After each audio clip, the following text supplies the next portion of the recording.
started working on my just chatting screen yesterday, and I got so frustrated because I wasn't really sure what I wanted to do with it that I gave up on it. And then I was like, I'll do that tomorrow.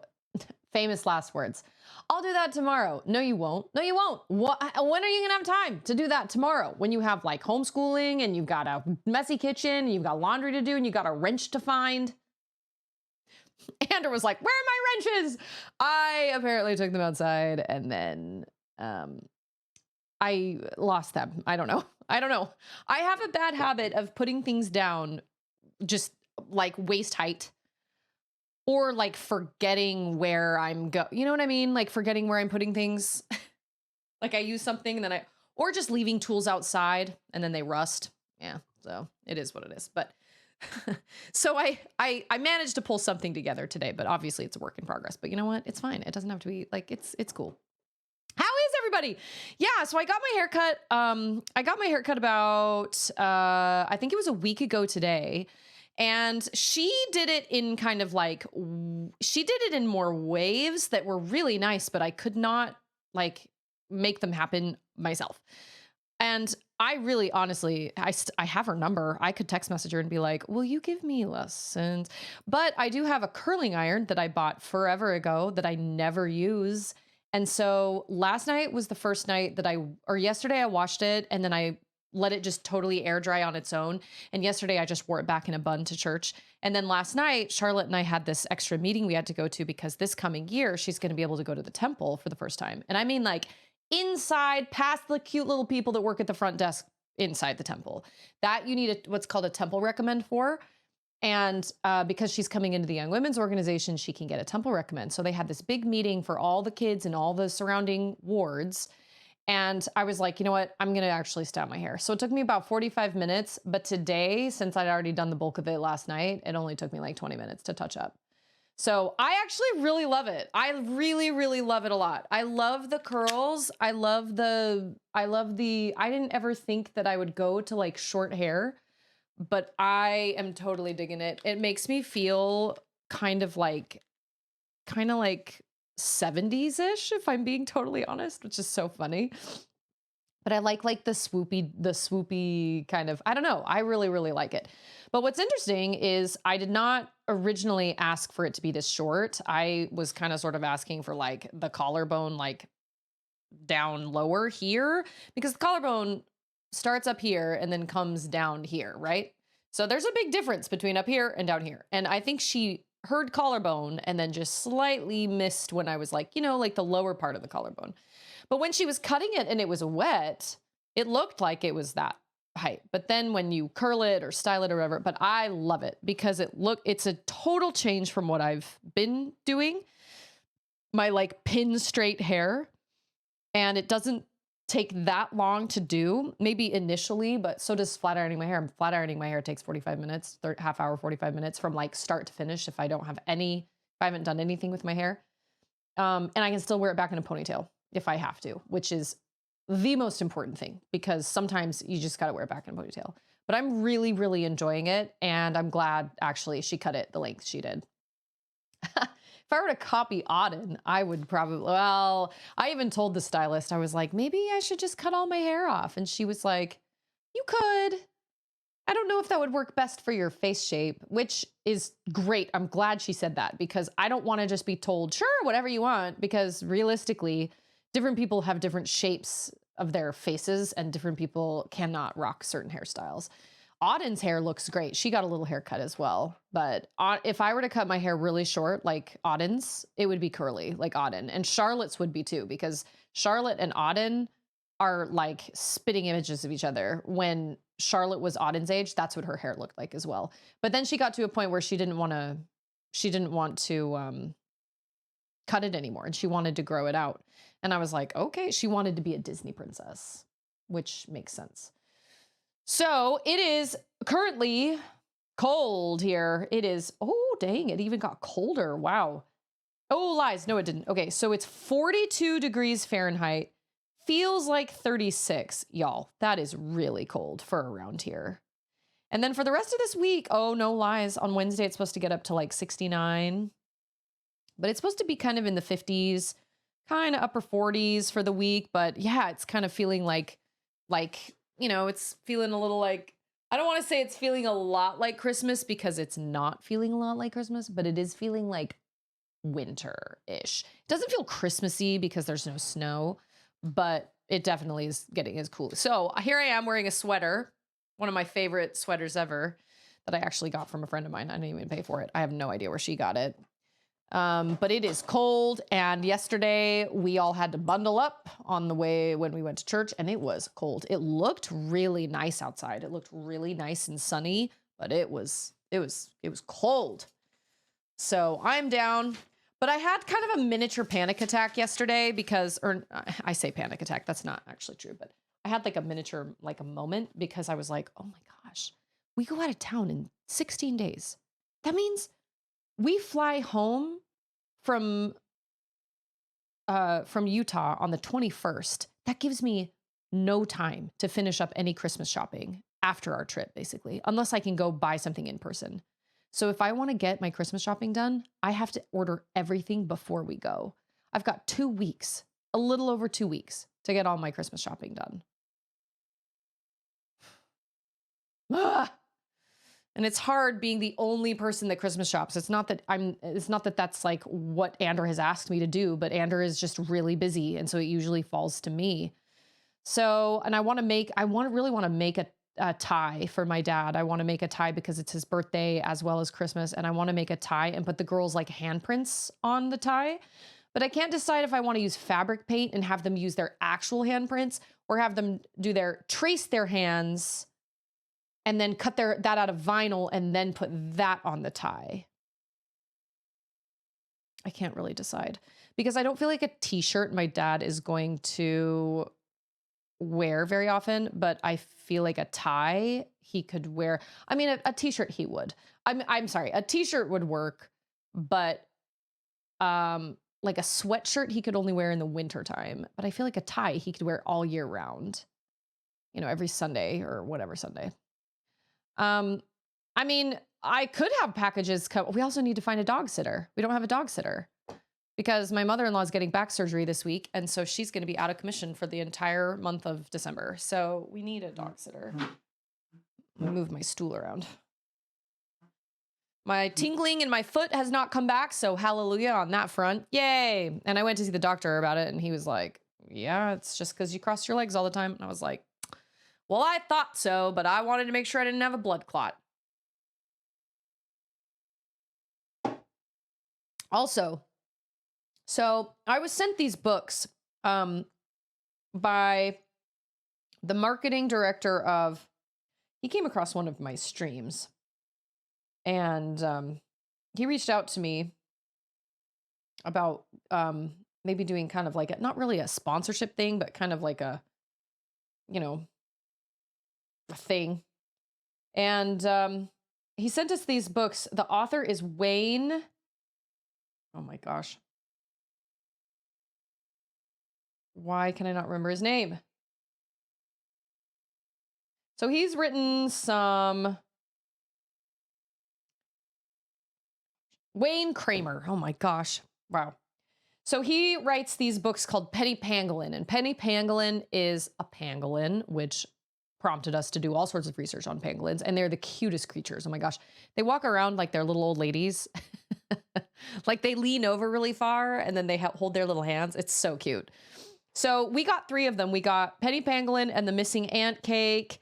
And then we got Penny Pangolin and the Bully, the Baboon Bully, and Penny Pangolin and the Tablet Turmoil. So they remind me a lot of like Berenstein Bear books where there's kind of real life situations and Penny is obviously in this world where everybody's an animal and and she usually learns some sort of lesson.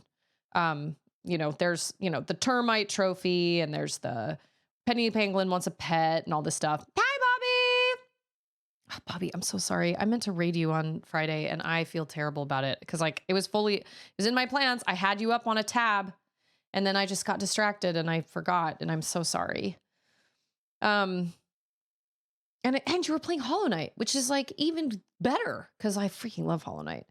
So anyway, so the books are great and the books are fine and they're great for like younger kids. I think they're a little more, oh, hey, it's no. Then good news, everyone. You continued the gift, your gift sub because Mac gifted you a sub. That's right. Man, Mac is the coolest. And her mom's got a kitten. How cute. Let's see. Mac hooked me up. Did she get you a whole entire year's worth? That's wild. This is for Mac. Whole diddly dang year. What the heck? And here's Paladroon. Oh, Paladroon, how are you? Thank you so much for the resub. You guys are so nice. Let's see. Oh, I know what we do for Paladroon.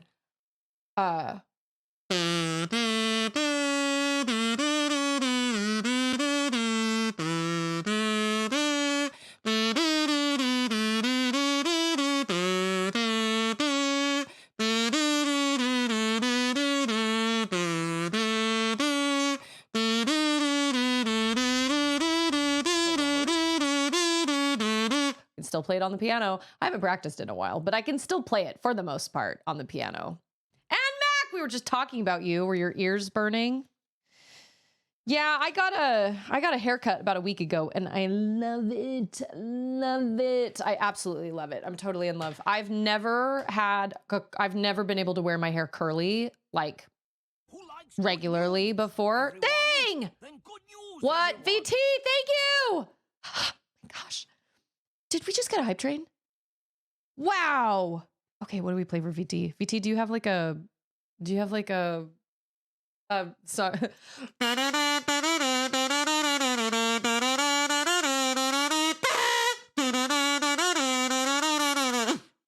I remember that show. I know any like nostalgic kids songs, you know, from like when we were growing up. Oh, Halo. Okay.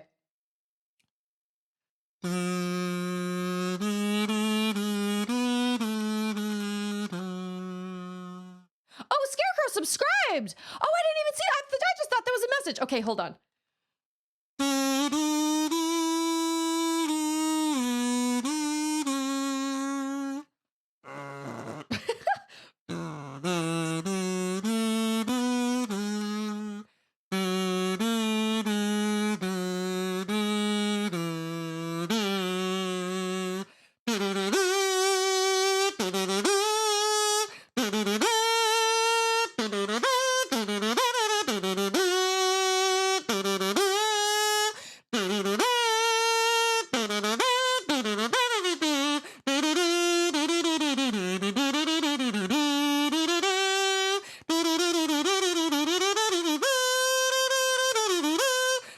And then that's as far as I can go because then everything splits off into a bunch of notes. But you guys know my favorite part. That's my favorite part of the Halo song. Okay, now I have to do Pepper Ann for real because I didn't realize that was a sub. I thought that was just a message. I don't know if I remember after 1 in a million, but I do.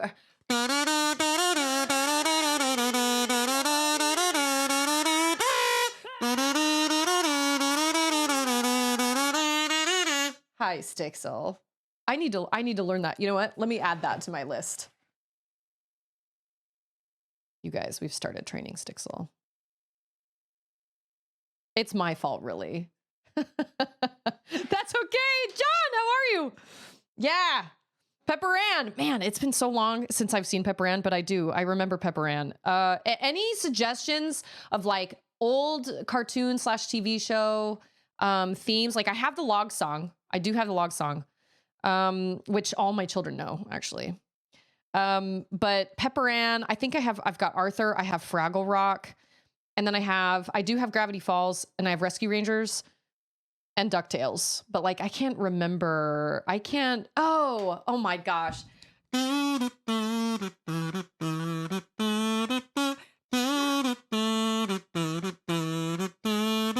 My brother and I used to be able to harmonize that song together. That brings me so much. Oh, what is Rugrats?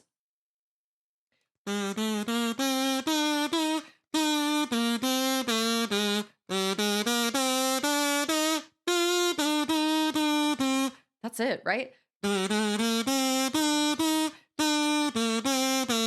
Yeah, that's as much as I can remember. I don't really remember Eureka's Castle's theme song, but I remember the show. I remember watching the show.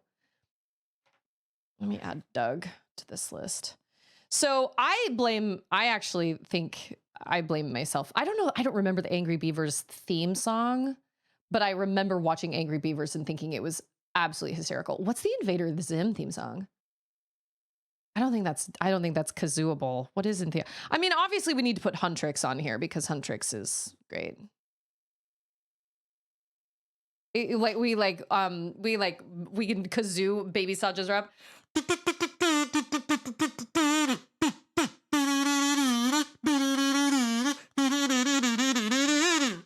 You guys know what I mean. That sounds just like Baby Saja, right? Hey, it's Dead Bods. How's it going? I am fancy because I chopped off 5 inches off my hair and now it'll hold a curl. Yay! So I've been really obsessed with canine police videos recently for unknown reasons. I don't know. I think I watched one video of it was like a body cam video of some arrest that turned into like almost an exorcism because the girl was totally nuts and she had to be wrapped in a suit, like a straitjacket, and have a spit hood. And I was like, when you're 18 and you're wrapped in a straitjacket and a spit hood on your way to jail, pretty sure you should probably rethink your life choices. I mean, like, I can't even. Thank you guys so much for the hype train, by the way. I appreciate all the resubs and everything. That means so much. And I love playing the kazoo, honestly. Like, I love singing, but I think the kazoo is just great. What does not sound amazing on the kazoo? You know what I'm saying? I added Pepper Ann, and I added Doug, and I added Huntrix. Choo choo. Because I guess I can add Red Regrets in there.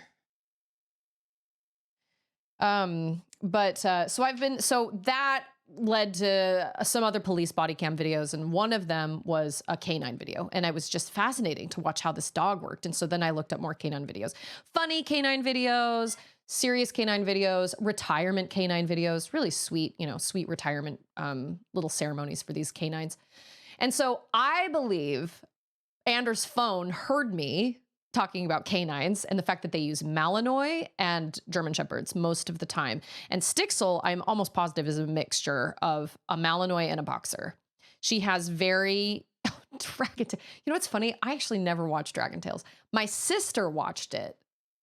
Oh, Inspector Gadget.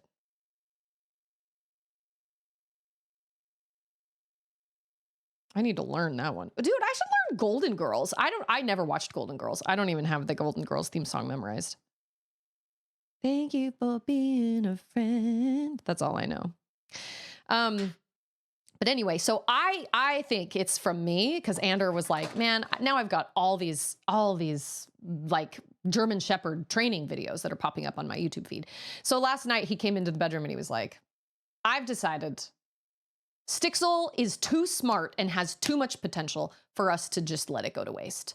We are going to train her. We are absolutely going to train her because I think she is whip smart and I think she could do amazing things. And it's just, we just haven't taken the time to do it. And I was like, I totally agree. I tried to take her on a walk on Thanksgiving and she was a mess.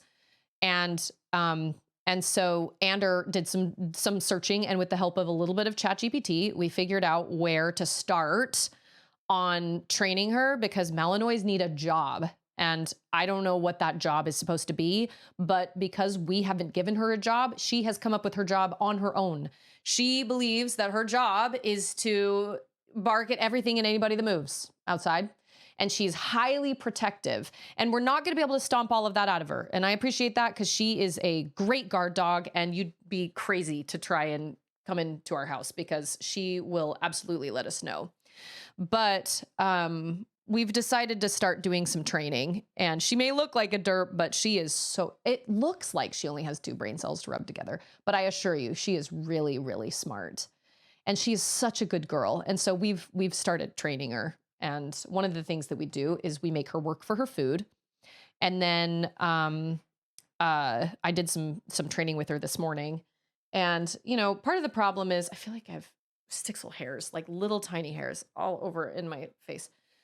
And part of the problem is that I feel like I don't have the time, but it's really just like 10-minute increments.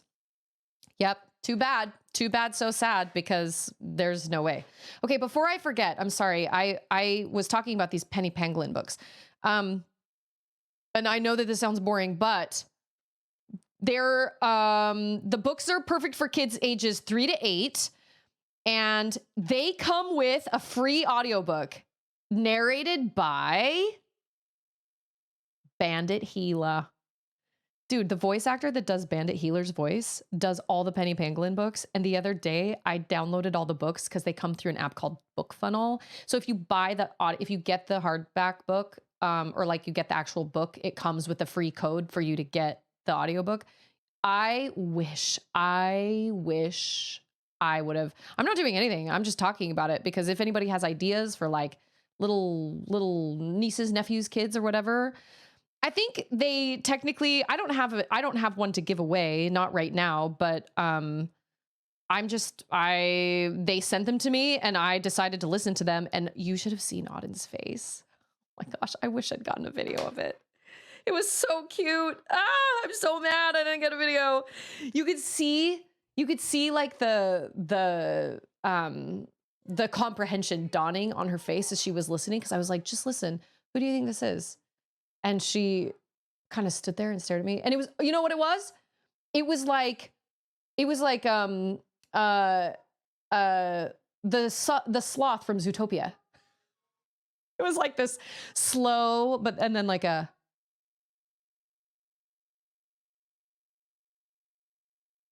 was just like that. It was so funny. I think he has like, he can offer me a discount code, or like a code that you put in if you purchase the books, but I don't really know how that works, if I'm being totally honest. I just thought it was hysterical that she was that I wish I would have gotten a video, but anyway. And he sent us this other book that's called Heroes of Time, which is for like more like Charlotte's age, and we were reading it aloud, but we kind of forgot. So yeah, I mean, I had never heard of Penny Pangolin, but he found one of my VODs of me playing Final Fantasy X, I think, and reached out. So he said that he can get me a link, but anyway, I just thought it was funny that Auden was so, like, even Charlotte too, both of them, the dawning comprehension on their faces. It was really, really cute. So we're doing Chrono Trigger today. Oh, I was going to tell you guys too. So I've been playing Silksong a second time. And I have done a lot better in some aspects and done pretty much about the same in some other aspects. But I will say that I beat Grohl this morning after only about maybe 7 tries. That was probably, I think, Grohl and the Unraveled, and yeah, I'd say Grohl and the Unraveled gave me the most trouble so far up until now. But honestly, the Unraveled gave me more trouble than Grohl, which is wild because I thought it was going to be the other way around. Also, I waited to fight Grohl until I had 3 needle upgrades, and he still took me, you know, like 7 tries. But I saw on YouTube, I saw a method that was brilliant. You use the little drills. You use your little drill, or you can use the architect and just craft. I've seen that too, where you just craft like tools on the fly. But if you have a tool that's the little drill, and every time the little extra baddies come up out of the water, you just bzz, and it takes them out 1 hit. Absolutely brilliant. And then I used the claw line a whole lot more. And then I used what Scarecrow said, and I pogoed on his head a lot. But he moves up and down, and when he moves up and down, when he gets close to the ceiling, you don't have enough time to pogo, at least if you use the Reaper. Anyway, I was really proud of myself. Savage Beastfly only took me 2 tries. And that was with a 1 needle upgrade. First time I did him, I didn't have a needle upgrade at all. And I feel like one of the weirdest things about that game is that I feel like a lot of us just made it harder on ourselves because we were stubborn. And I didn't have to fight the beast fly when I did. I could have left and gone back, but I was like, no, I know I can do this. And I was so stubborn. And I should have just come back later. There was no, I mean, I didn't know what I was going to get, but everything was kind of up in the air. But I feel like I waited on Hunter's March until I had at least one needle upgrade. And then when I did it, it was like I was done in like 10 minutes. I did the whole thing in 10 minutes. It was not, oh, and I have been practicing cross stitch. I decided, I saw some video somewhere that was like, why cross stitch is the goat or whatever. And I was like, okay, I'll try that. And cross stitch is actually awesome, but you have to have silk to use it, which does kind of suck. But man, it has gotten me out of some sticky situations. I do love the silk spear. That's probably my favorite, but the cross stitch is great. I didn't utilize that like at all last time I played through it. The enemies he summons are completely optional to kill. They respawn after going into the water. Oh. Oh. But no, like at the beginning, before he comes out, before he even makes his grand entrance, you gotta kill those ones because they keep coming. You have to kill enough of them, I guess. But he does bring a couple of them out while he's like in the middle of when he's fighting you, but they come up and then they go back if you don't kill them, they go back into the water and then he comes back out again, which I thought was kind of weird. But anyway, I've done a lot better this playthrough, obviously. Widow took me one try. And I think the conch fly took me one try.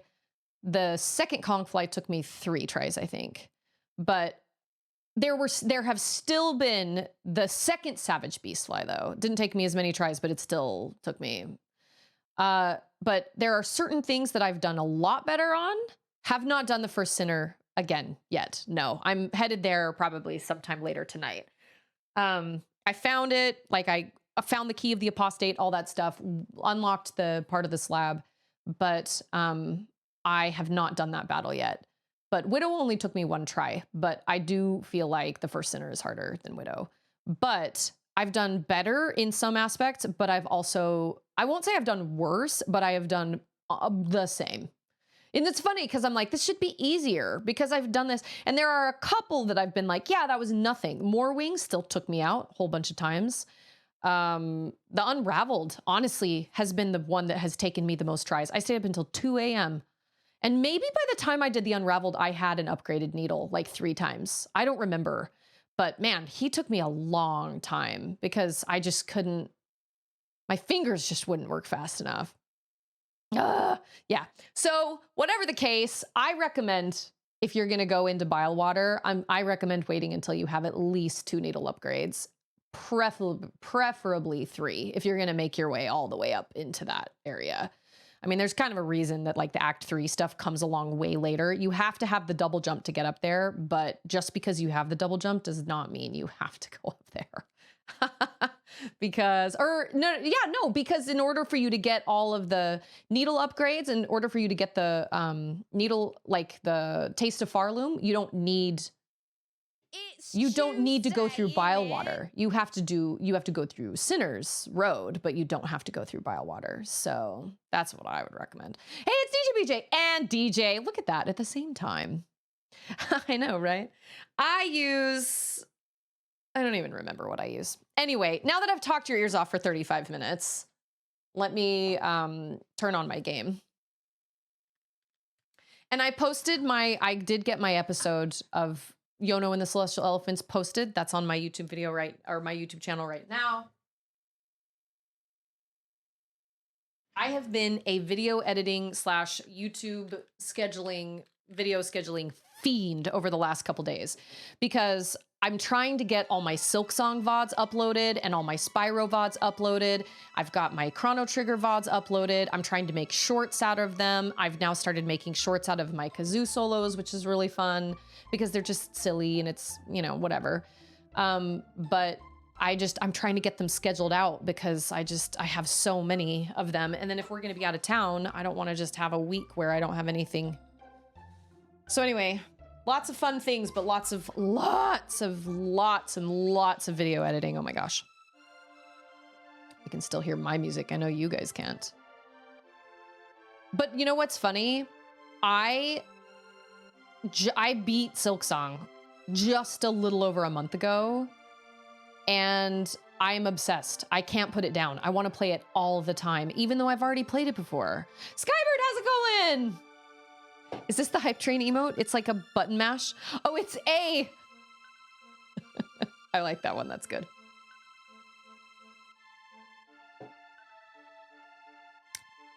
Yeah, Yono and the Celestial Elephants. It was cute. It was really cute.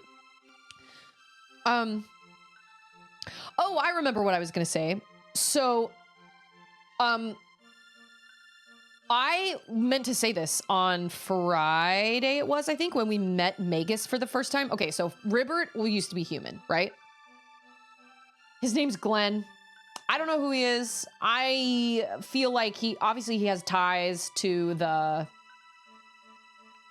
You know what, to be totally honest, I don't know where we're going. Are we going to the castle or are we going... I thought Magus was gonna be like... I thought he was gonna look like Ozzy. Like that big, chonky green dude. I thought that's who Magus was. I didn't expect Magus to look like a Sephiroth. Hey, it's Alcondros! Oh my gosh! Thank you so much. I love my hair too. I haven't felt that way about my hair in a really long time. No. Just kidding. I know you love Majora's Mask, and that's fine. That's fine. What instructions are unclear. Am I supposed to go? Okay, wait. It's been a weekend since I played this. Are we supposed to go back? I think we're supposed to go to the palace. Yeah, I didn't expect him to look like Sephiroth. I didn't expect him to be human. I thought he was like a I don't know, like a orc or a, you know what I'm saying? Words are failing me. I don't even know what I'm trying to say.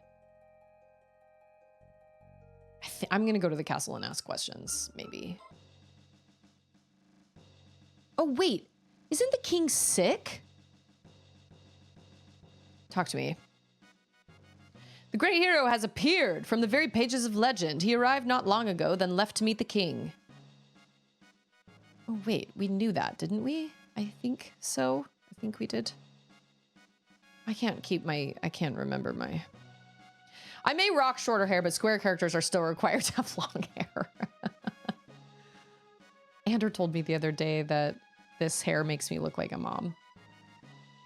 And I was like, yeah. I think the whole like really long pin straight hair looks fine and it's great, but I feel like this gives, I don't know, it gives me my face more shape. I don't even know, but it just looks different. I like it.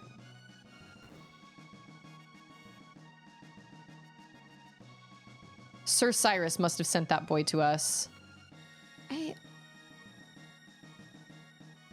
With Sir Cyrus nowhere to be found, all our hope rests on the shoulder of that boy who bears the hero's badge. He has gone to the southern continent now to search for the sword that can slay Magus. Okay, well, we have... It's true. The fact that I have 2 kids also makes me look like a mom. Well, when I was at the doctor the other day, he was like, I mean, you're... And then he paused, and then he goes, you're not quite middle-aged, but like you're getting there. And I was like, that was bad. That was bad. Hey, it's Adventures. It is. It's a great game. I'm enjoying it immensely. It's got so much charm. Although right now, I don't remember where I'm supposed to go. Southern continent? Okay, so this is a rhetorical question.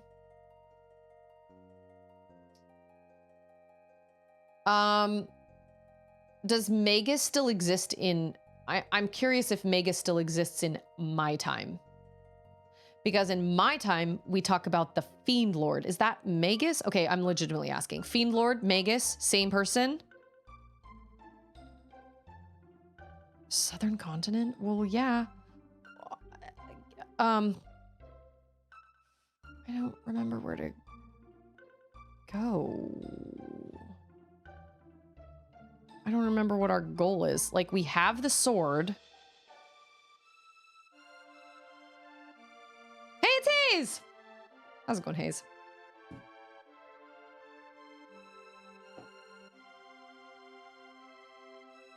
Oh, Tata. That's the...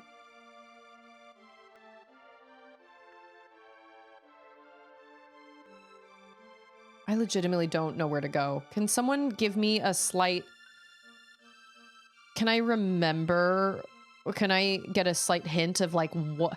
I remember what happened last time. We reforged the Masamune. Masamune or whatever. But I don't remember where we're supposed to go now. It's been a weekend and I can't remember. We can't go up there anymore. You know what? This music gets a copyright, not strike, but a copyright claim in every single VOD that I upload to YouTube. Every single one. Or maybe it's not this one. It's the original, like our time map theme. Every time. It's just that music too, which makes me laugh. Are we... Oh, dude, I feel that. Not to mention, like, it's Christmas, so it's bananas. We're supposed to go to our own time, maybe? I love that these guys have to come at us every single time, as if we're not gonna just totally annihilate them. Ow. Yeah. See? No. Don't even stand a chance. Oh, wait. Melchior is in my time. I think we're supposed to go back to my time. I don't remember, though. Son's birthday, mortgage, redoing the kitchen. By the way, I missed your message. I did read your message on Friday about getting your son a guitar. I say that I love that idea, but just, I mean, like, you know what that means. That just means that there's gonna be a lot of noise in your house. Just don't get him a drum set.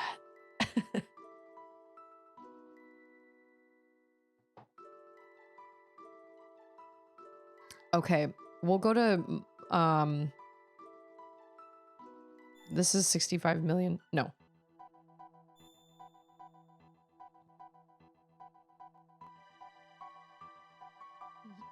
Yes. I honestly cannot remember where we're supposed to go. I remember reforging the sword, but I don't remember anything other than that. Also, I love that Ribbert is here with you and traveling through time, and he seems totally fine with that. He seems perfectly fine.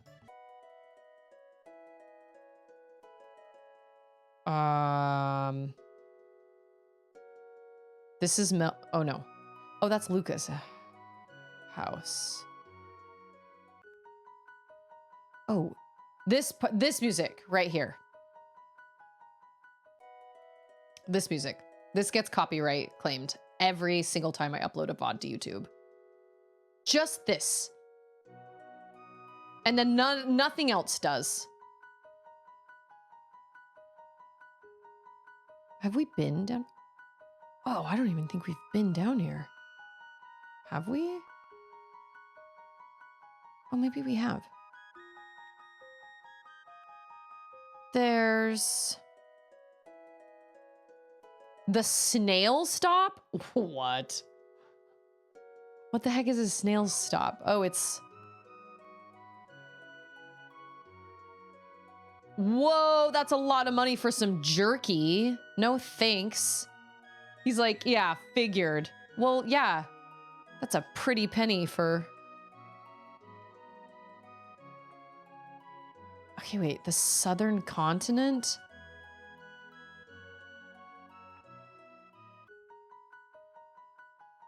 Or maybe it's this music. I don't remember, but it's some of the map music.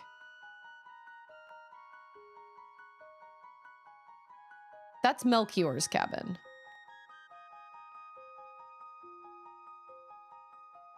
Well, the only place I can think of to go is, okay, southern continent? Can we leave? A one-way ticket is 10G. Hey, it's Wizard! 10G, are you kidding? I think I'm doing the right thing. Oh, okay, there we go. I was like, what? It's moving from the side. That doesn't make any sense.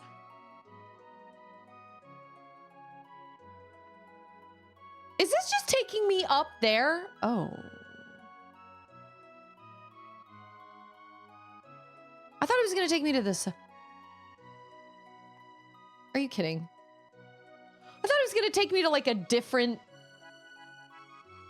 plate. Wah. Boosted your mood. Oh, I'm so glad. That's my goal. Spreading some positivity. I hope your mood isn't too like sad. The game's going really well, but I just don't remember where I'm supposed, what my goal is. I just reforged a sword, but I don't remember, but I don't get to use that sword apparently, but I don't remember where I'm supposed to go now.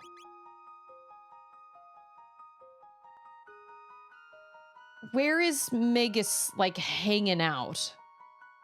I don't feel like we're gonna fight Magus yet.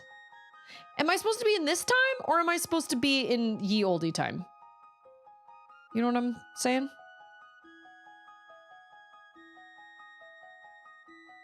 What did Melchior say to us? I don't remember what he said.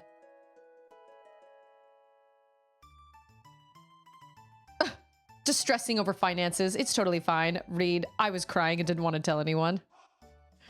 You know what? I completely understand. I really do. There is nothing wrong with feeling overwhelmed and showing some emotion for feeling really overwhelmed. And you know what? This is especially a time of year when finances can become a really big thing for people.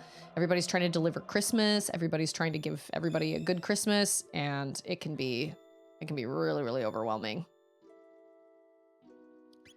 No, I don't need to go to the... I would not have... Okay, what do you have to say to me? That's it? It's true. You can't buy happiness, but you can certainly buy some freedom. You can, you know, free up your worries if you don't have to worry about where your next bill is being paid. But just look at like Michael Jackson. Michael Jackson had so much money. He had a freaking theme park and he was so unhappy. Just goes to show you. Hey Chiron, how are you? Good to see ya. Okay, but for real though, I need to know where I'm going. I don't know. I don't remember what my objective is. I reforged the sword, but crying in a house would be nicer than crying in my cheap apartment. Yes, but we all have to go through those cheap apartments before we can move on to something better.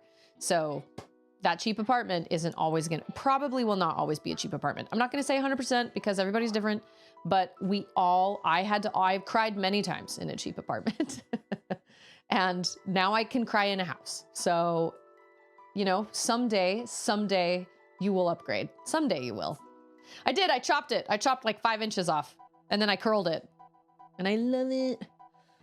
I need a vague push in the right direction. I just reforged the Masamune and I don't know where to go because I did this on Friday and then I had a weekend and the information seeped out of my brain. So I don't remember where I'm supposed to go.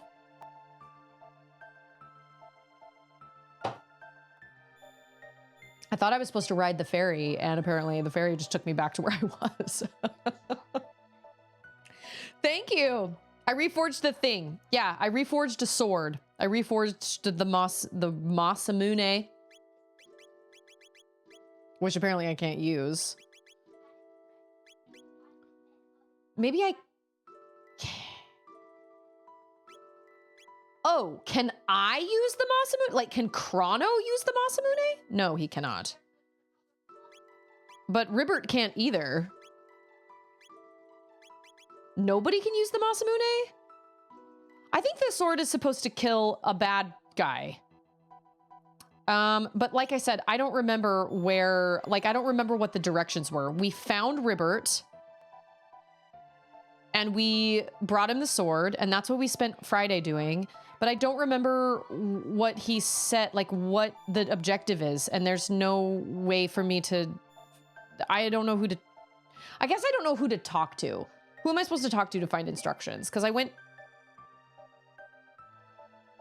talked to Melchior. He put the sword together.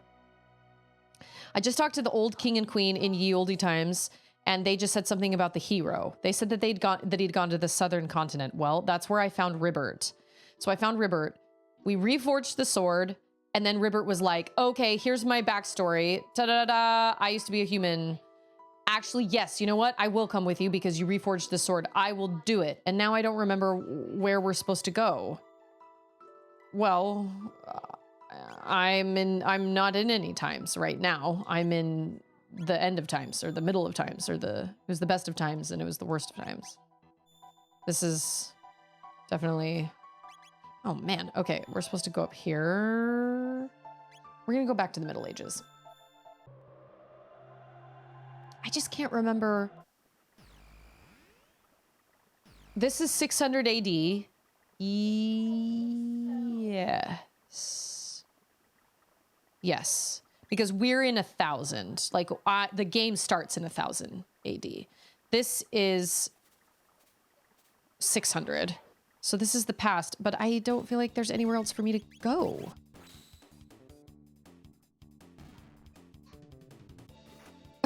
I hope you had the time of your life.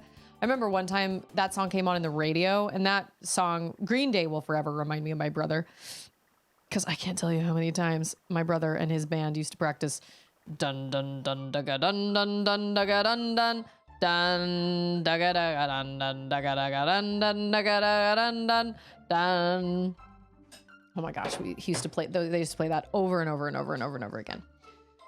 So Time of Your Life came on the radio, and I was on my way to work, and it was right after Andrew and I first got married, and so I was living like southern Utah. My brother was living in northern Utah, kind of central Utah.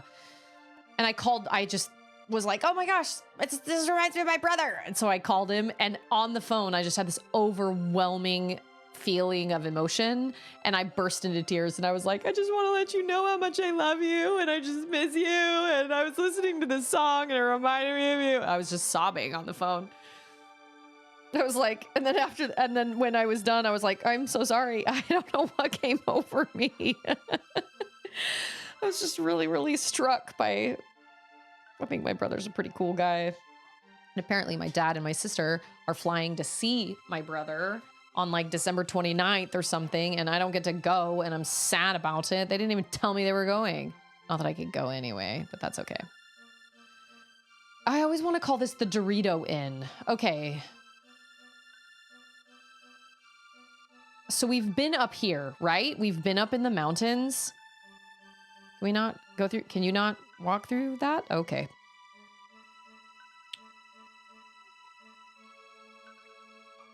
Oh, this is the path. Okay, I thought the green part was the path. I can hear the offbeat drum and the too loud bass. Even your rendition of a garage band playing Green Day is spot on. Dun dugga dun dugga dun dugga dun dugga dun dun dun dugga dugga dugga dun dun dugga dugga dun dun. Yeah, my mom used a garage band a lot. Okay, I've already done all of this though. But this is where Glenn was turned into Ribbert. This is where Glenn was turned into a frog. I'm pretty sure. Okay, well, I need some direction. So, because I legitimately don't know what my objective is. I do. I need very vague directions. After you forged the Masamune, I don't remember. Ribbert was like, I'm going to go with you to, and I don't remember what it was. What did he say? I don't remember. It's been 2 days since then. Like, it's been a lifetime. I don't remember. I can't. Oh, did I? Oh, yeah, I did. So we reforged the Masamune, and he was like, hey, I'll go with you, I guess. And we figured out he was human before. Cursed Woods? What are the Cursed Woods? I don't know where the Cursed Woods are. I don't want to fight anybody right now. Actually, I probably should fight people. I don't know know where cursed woods are. Wait, but I've been in these woods. These cursed woods? Oh, yeah. See? So I've been there, and I've done that.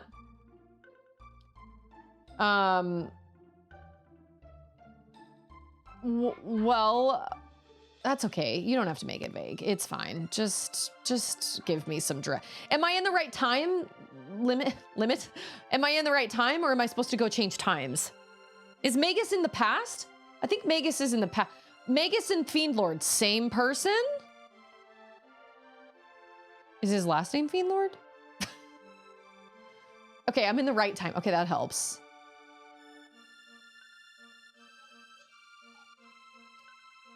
I can't.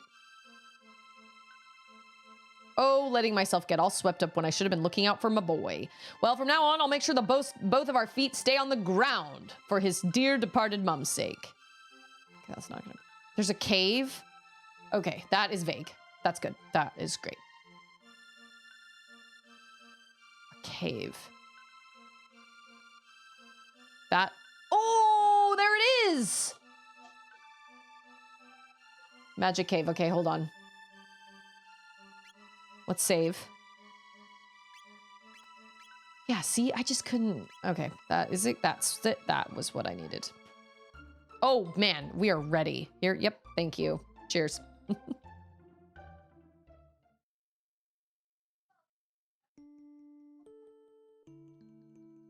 Oh, he's feeling the memories.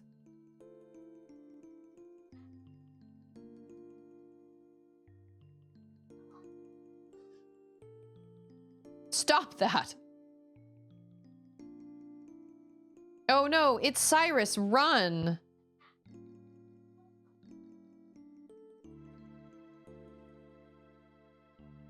Thank you, Cyrus.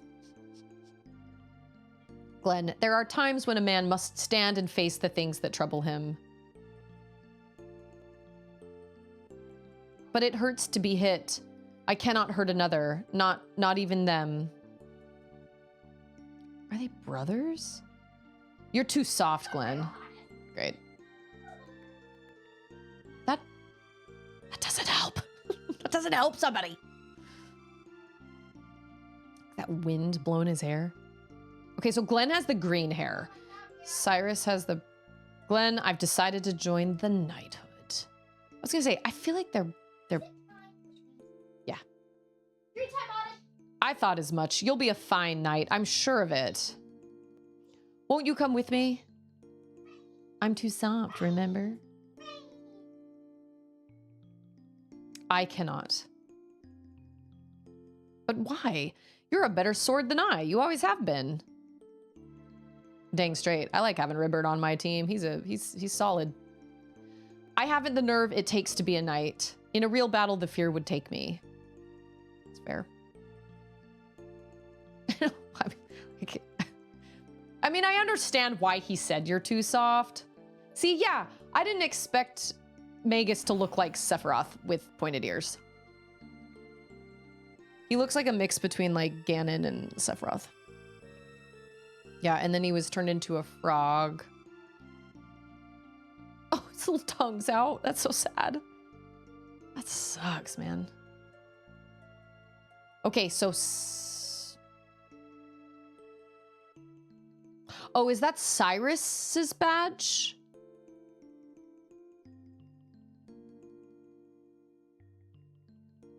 That's really sad, actually.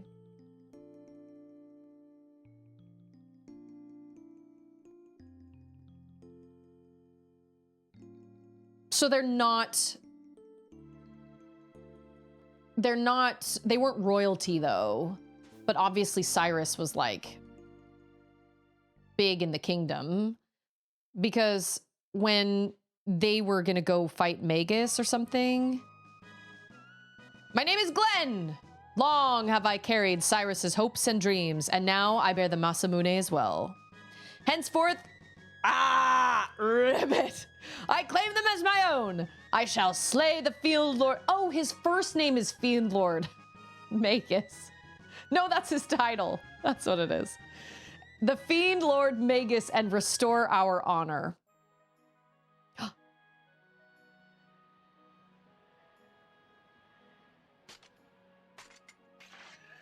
Dang. Focus.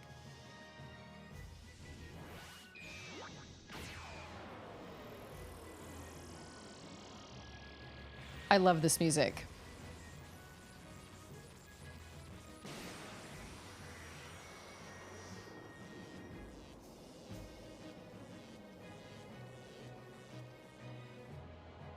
This is crazy. They didn't, we've talked about this. They couldn't do this on the SNES. This was definitely the PlayStation version, right? My title is also Fiendlord.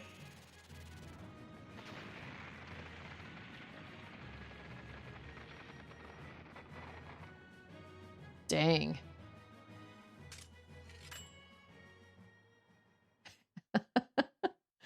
Wow. That was crazy. That was a really awesome little cutscene.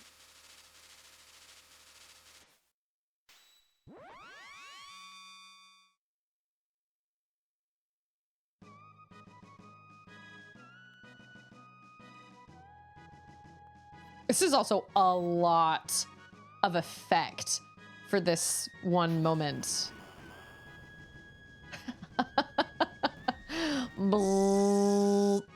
Are those gonna come alive? Are they creatures? Are they rock creatures? Oh, it's just rock. I thought for sure those were baddies. Yeah, they don't really, it doesn't fit. But you know what? It is what it is. It's fine. You know what? We're gonna leave and we're gonna save because that was a whole lot of stuff and we don't need to watch that all again if I die. You shouldn't be to raise Ribbert. He should be able to respawn. Ribbert. He should. So it's Glenn. Well, but we named him Ribbert. But his name's Glenn. You know what I'm saying? Oh, here we go.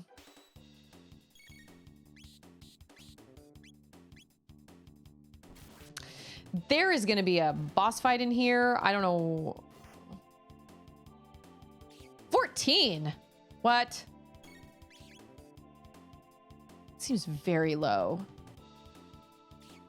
Okay, maybe they're magically strong then, or their defenses are really high, but they're like. Do we have any combos together? I don't actually. You know what? That was a bad. 37. Wow. We'll do ice. I think they're strong.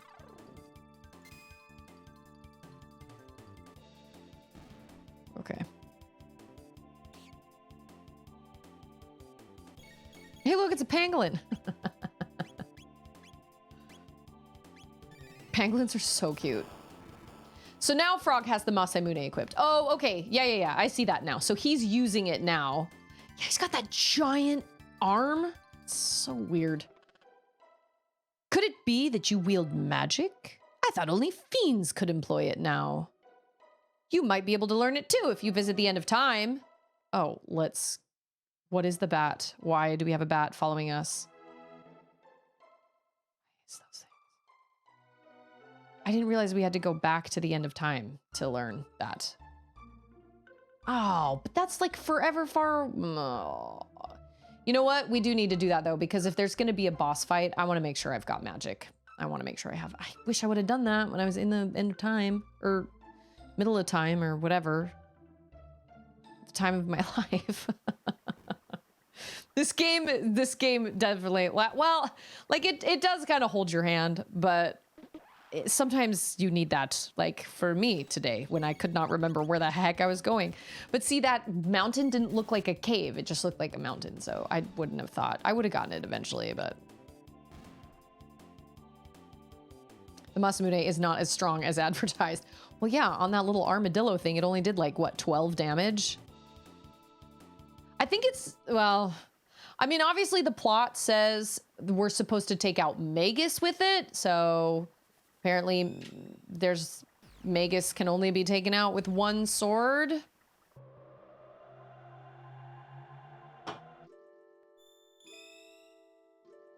I didn't realize we had to bring Ribbert back here to Sekio, or whatever his name is. Specchio. That's right. Now there's a weird fellow. Looks like his power is water and a frog. Who'd have guessed? Ipso facto minimo magico. He's just really weak to weak swords, apparently. So, all fortified with magic. Want to try it out? No, I'm okay. Thank you for that. That's right. That's what he told me. He said, when you make any new friends, you bring them here. That's right. I knew that. And when we were here last, I didn't do that. Padawan. Happy Monday. We started back up with school today. But you know what? We're only going to do school for like 2 weeks and then we leave to Utah. It's not like I'm going to be doing school when we're out there for that wedding. So we're doing 2 weeks of school and then that'll be our Christmas break. But yeah, I got to get all of our Christmas shopping done before we leave. It just adds. I'm not opposed to making my dad something other than a tie, but I don't know what else to make him. Because a t-shirt with handprints on it, I don't really know how to make that. I don't know. Maybe I should look on like Pinterest or something. Oh, our Thanksgiving was great. We had a lovely Thanksgiving. Dare I say, it was the best Thanksgiving meal I've ever had in my life. And that is not an exaggeration. It was so, so good. Every year we get better at grilling our steaks. I get better at, why is there a bat following me around? Hey, Tricky. Nice. Cheers to your root beer. Ding. And then the bat leaves. Like, what? That doesn't make any sense. We'll do an ice sword on you. That was stupid. I didn't need to do that. Well, I thought, oh, there are 2 bats and they're one after the, and like they're right in front of each other. I was like, I could have sworn there were 3 baddies. And then I have perfected my fried pickle recipe and oh my gosh, heaven. And then my mother-in-law brought her delicious rolls and we had chocolate silk pie, chocolate brownie silk pie or whatever for dessert. And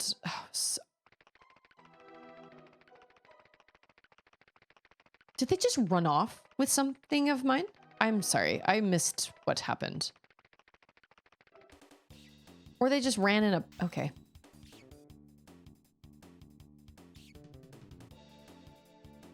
It was awesome though. It was pretty low key, like it was, but the food was so good. How about you? Did you have a good Thanksgiving?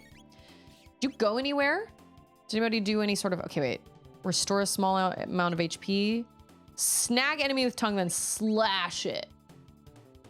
You know what I want to do? I want to do an ice sword. No, I want to do I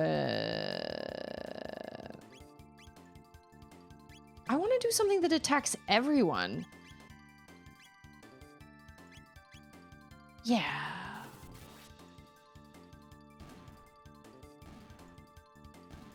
They were all grouped together right there. It made sense. Good job, Chrono. Type 1 diabetes is funny. Oh, my heart goes out to you. That must be it. That must be a challenge. Must be a challenge. Hey, it's Peanut! Thank you so much. I have never really been one for, I've always, over the last, gosh, 10 plus years, I've always been like, well, the only way I can wear my hair is straight because it won't hold a curl. Well, it won't hold a curl if it's heavy and like, you know, it's got too much weight to it. So when I chopped it all off, it's way, way easier to manage. And I can still wear it back, which is great. And I actually really, really love it. I did not think I would never have thought that going shorter. I mean, I made jokes about cutting all my hair off and I felt that way. I was like, I'm just ready to like shave my head. But it turns out I just needed to cut off like 5 inches. You're so sweet, Peanut. Oh, we've got a corpse. Beware the jugglers in the Fiendlord's keep. Strike them and they tighten their defense against blows. Cast spells upon them and they strengthen their defense against magic. Can you imagine writing that entire message out in blood? I mean, like, I don't want to make fun, but at the same time, it's like, that's a lot of writing in blood if you're dying. It's like the castle of...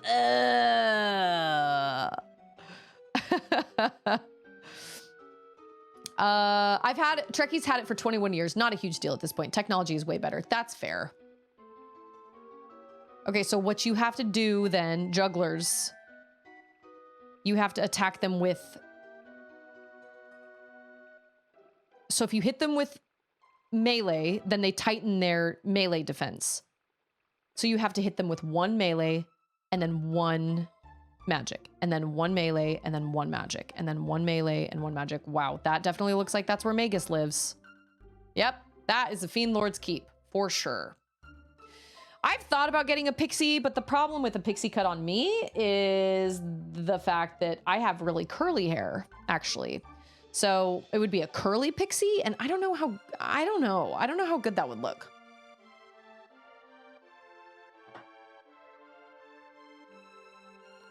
I'm not quite ready to cut all of it off yet, but I have thought about it.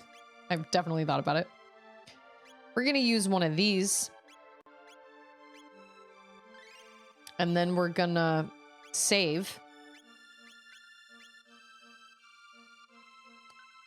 Yep. Masamune. I remember when they introduced insulin pumps when I was in grade 10 or 11, and it was unheard of technology. I know, thank goodness. Modern medicine is pretty incredible. We can do some pretty amazing things. I love the little bats. This is it.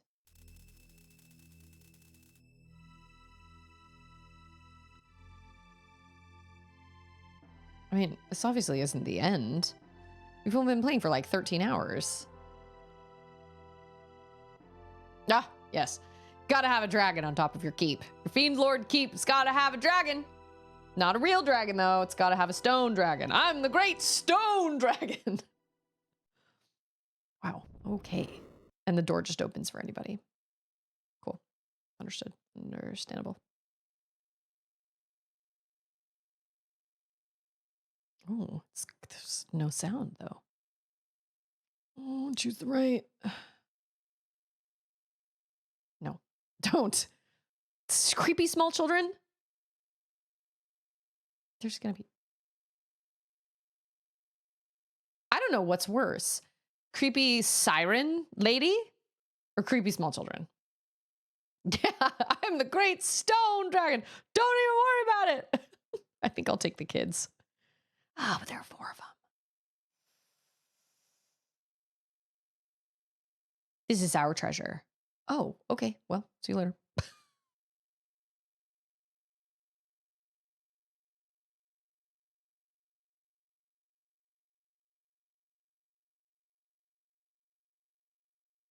Nadia, forgive me. I was wrong.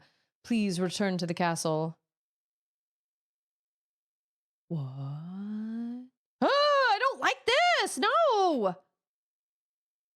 Everybody's freaking me out, man. Everybody just needs to stay back. An organ? Is that a chair?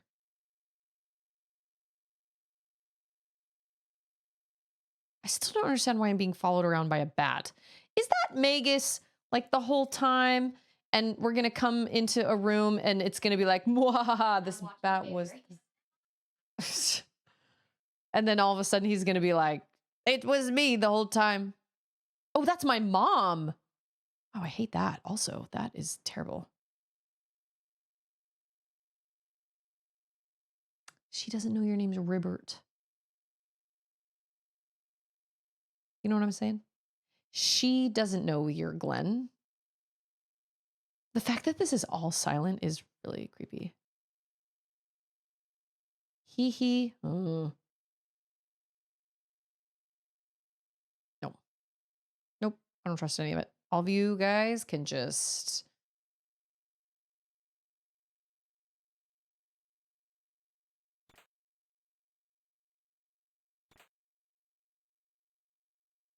Can I sit on the chair? No. I imagine I'm gonna have to fight all these people, but maybe not. I mean, they're all fiends, right? Right.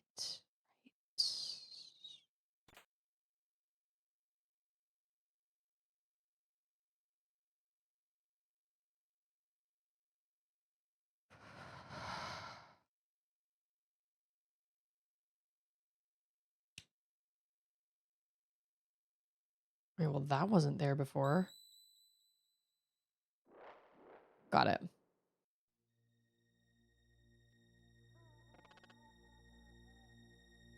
Ozzy. Welcome, Glenn. Or should I say, Sir Froggy? Never expected to see you here. Are those your replacements for Cyrus? Lord Magus is a tad busy right now. You'll have to take up your business with me. Okay, so I can't tell what those orange things are, but they almost make it look like he's wearing a bra. I mean, after you take it up with the Master Swordsman Slash and Flea, the magician, that is. Oh, right. What did he just say? Whoa.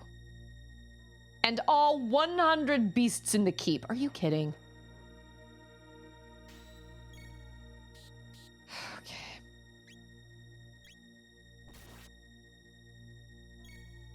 Oh, that wasn't a one-shot? Okay. Yeah, he does. He looks like Shrek. Nice. Masamune for the win. I hate that creepy in the background. That's creepy. It kind of gives me Deadwood vibes. Darkwood, not Deadwood, Darkwood.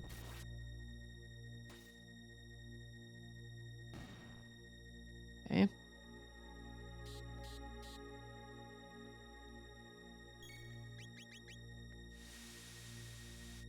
Crimson Rain. Sounds like a band. Batwayne. Yeah, unless it's going to turn into a... It's going to pull up a sick car outside for us to get inside. Let's...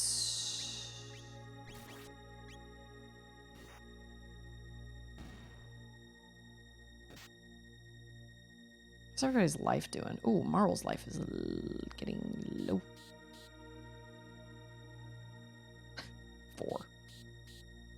Great.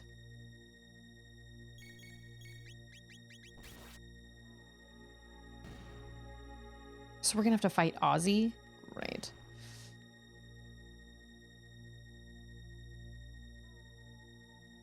If I remember right, I don't think Ozzy responds. I don't think he...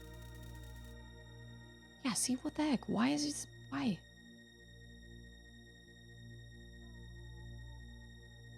Now when I go up those stairs, everybody's gonna fight me. That is how, okay, that's how this is working. Yes. Play with us. Come play with us. Come play with us. Oh, these are all magic. Okay.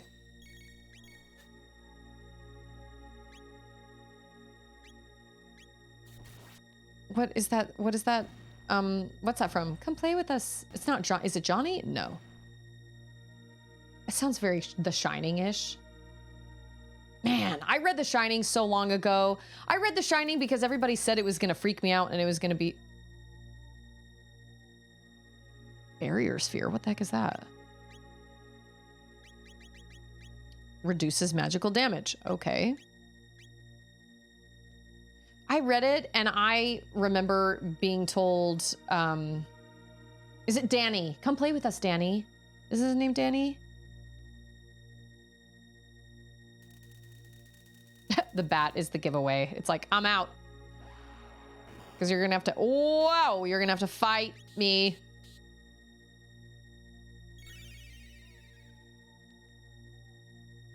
Who did that? Annihilation Zone? Oh moly. Okay, okay, okay.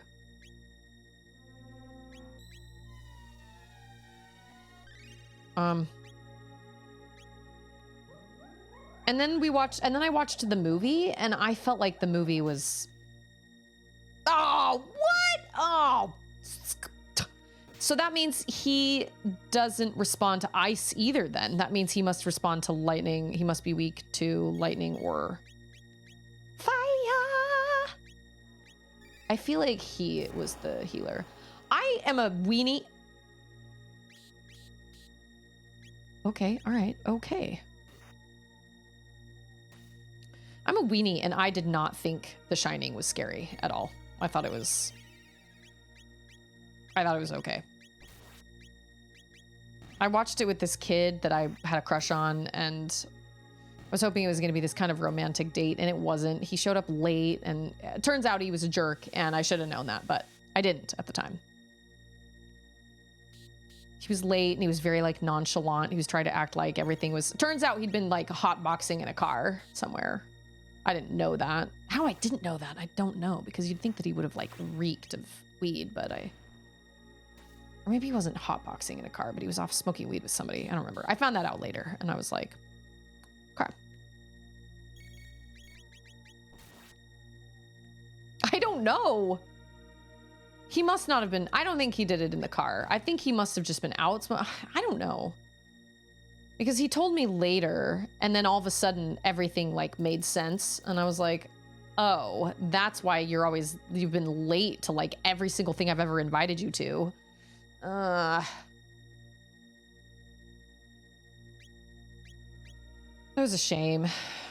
I watched him. You know what? I have come to know that he has gotten his life together. Like, I am not one for Facebook stalking anybody, but I think somehow he came across as like a person I knew or something, and I wasn't about to friend him because he kind of put me through crap, but I did notice his picture. He looked much happier and healthier, and I was like, good for you. I'm glad you got your life together, because he got into a lot of trouble. And I don't wish that for anyone. I don't want anybody to... You know what? I'm not gonna... No, we'll just do the aura whirl with this. Rupert, you're safe. That won't do at all. Yeah, okay, we're gonna attack Sorcerer first. Who actually doesn't have a lot of life for a Sorcerer if you... Oh, dang. We're gonna do an aura whirl with everybody. So this is transparency story time. So this kid came along. Well, I met him in junior high, had a total crush on him. And then I didn't see him as much in high school. And then I was out at like, this was during kind of my dark times in my life where like my parents were divorcing and everything was crazy. And I went to like the Olive Garden Italian restaurant. Well, fake Italian restaurant with my family, and I went back inside to look for something, or I'd left something and I went back inside or something like that, and I saw him standing outside with some friends, and he was smoking a cigarette, and I was like, oh my gosh, and I said his name, and he saw me, and he immediately put the cigarette behind his back. And he was like, hey, it's good to see you. And I think it was when we were in middle school, maybe it was first year of high school, that I invited him over to watch the movie or something. I don't even remember. But anyway, he and I kind of got involved, and I was I wanted to date him, but he made it so hard. He was one of those people that just wanted to pretend like nothing was a big deal, and he was very nonchalant about everything, and he was really just kind of like, yeah, like I guess, and he wouldn't commit to anything, and I was just in a bad place, and so I was kind of like, please like me, because I'd had such a crush on him in middle school. And then I found out he'd been to juvenile detention. So he had gotten into a lot of trouble, and he had some issues. But anyway, so one time he was probably too busy morphing dads. That was the opposite end of the spectrum of the guys that that were apparently interested in me in high school. But anyway, so I couldn't let him go. Like, I knew he was not a good influence and I knew he was problematic, but I couldn't let him go. And I don't even know why. I had this empty void in my life, and I had, you know what? I think we kind of sort of were involved at the beginning of me being in high school, and then I never saw him. It turns out he was in juvie, which I didn't realize, but he was in juvie. And then then I kind of was dating this kid, and then this kid that was way older than me. And then when that fell apart, that's when I ran into this kid. And, or that's when I ran into this kid again. And so I really wanted it to work, and I don't know why. It's like, why are you forcing something that he obviously doesn't, he's not interested. He doesn't want that. He wants a plaything. That's what he wants. He wants something with no strings attached, and he wants to be able to call me up whenever he wants and be like, hey, we should hang out sometime, but he doesn't want any commitment. And like, I knew that. And, you know, we were not going all the way with one another, but like, you know, we'd get together and make out or whatever. And so he invited me. He was staying at a friend's apartment because he told me he'd moved out of his parents' house. I suspect he was kicked out, but I could be wrong. And I went up there, and he had to give me these very distinct directions. And then he had to meet me down at the bottom of it was this apartment complex up on like the mountain. And he had to meet me at the bottom of the mountain to drive up to the apartment complex because I had no idea where I was going. And so he met me down there. I followed him up there, and it was this really nice apartment. And I don't remember who it was that he was staying with, but she wasn't there. And so we were at this apartment anyway. So we're there and we're hanging out together and everything. And he tries to kiss me, and like, I felt weird about it. And then all of a sudden, like, his friends kick the door down and they come into the apartment and they're like, hey. And then they notice me and they were like, oh, sorry. And then they look at him and they were like, hey, we brought something or whatever. And he like literally like shoved me away from him and was like, what did you bring me? And then they proceeded to go smoke pot out on the balcony for like 20 minutes while I was sitting on the couch. And I was like, I was so floored that I had just been discarded by all these people. And not only that, that was kind of my wake-up call to be like, he doesn't want anything to do with you. You're just a plaything. You're just fun to him. This is true. It could have been so much worse, and I consider myself really, really lucky that nothing terrible happened to me, because I couldn't, if something terrible had happened and I'd called 911, I would not have known where to tell them to come and get me. I was so stupid to go, not even tell anybody where I was going. I just drove up to this random apartment complex. Anyway, so I'm sitting there on the couch looking through these magazines. I totally did. I didn't realize it. I didn't realize it until that night. Like, I knew he was a smoker, which I never saw myself being with a smoker. And I don't know why I allowed myself to even be around him, because when you're a non-smoker, at least for me, smoking is as non-negotiable. I can't be with somebody that's a smoker because I don't smoke. And I don't know. I was desperate. I had a void in my life. I'd had this situation with my previous boyfriend, and that had gone south, and my parents were still a mess, and my life was a mess. And so, you know, I made dumb decisions. Anyway, finally, the sliding door opens, and one of the friends pokes his head in, and he goes, I'm so sorry. Where are my manners? Would you like some? And I was like, you know what? I think I was just about to go. I was like, no, I don't want any. And I got my stuff together. And as I'm getting my stuff together, this kid I was interested in comes in, kind of like doing this kind of thing, taking a nice deep breath. And he looked at me and he goes, so where were we? And I was like, I'm leaving. And he goes, what do you mean you're leaving? And I was like, I don't want to be here. You don't even want me here. What am I doing here? And he goes, well, at least let me walk you to your car.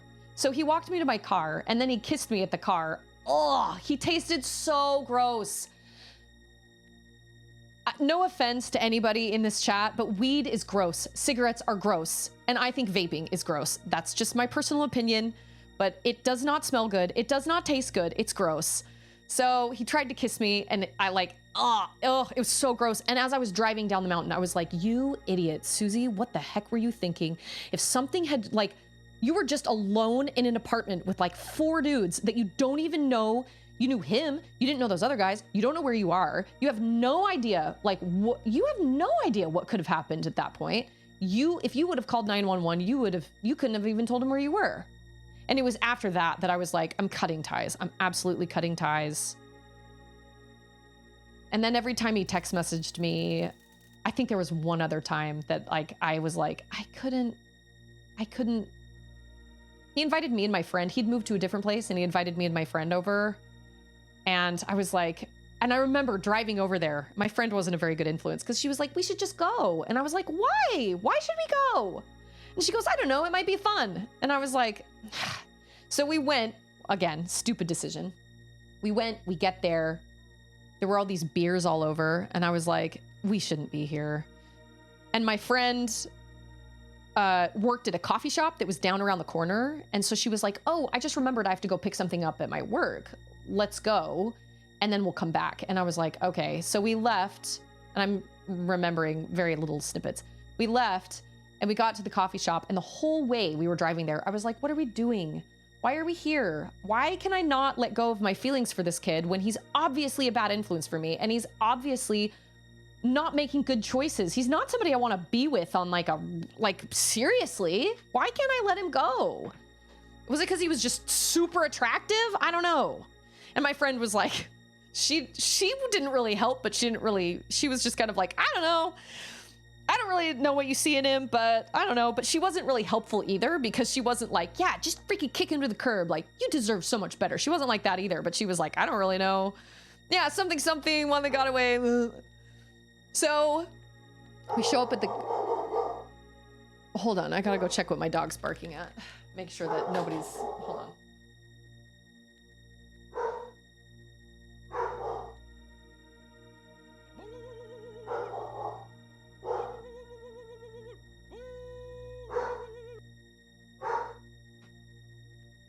It's Amazon.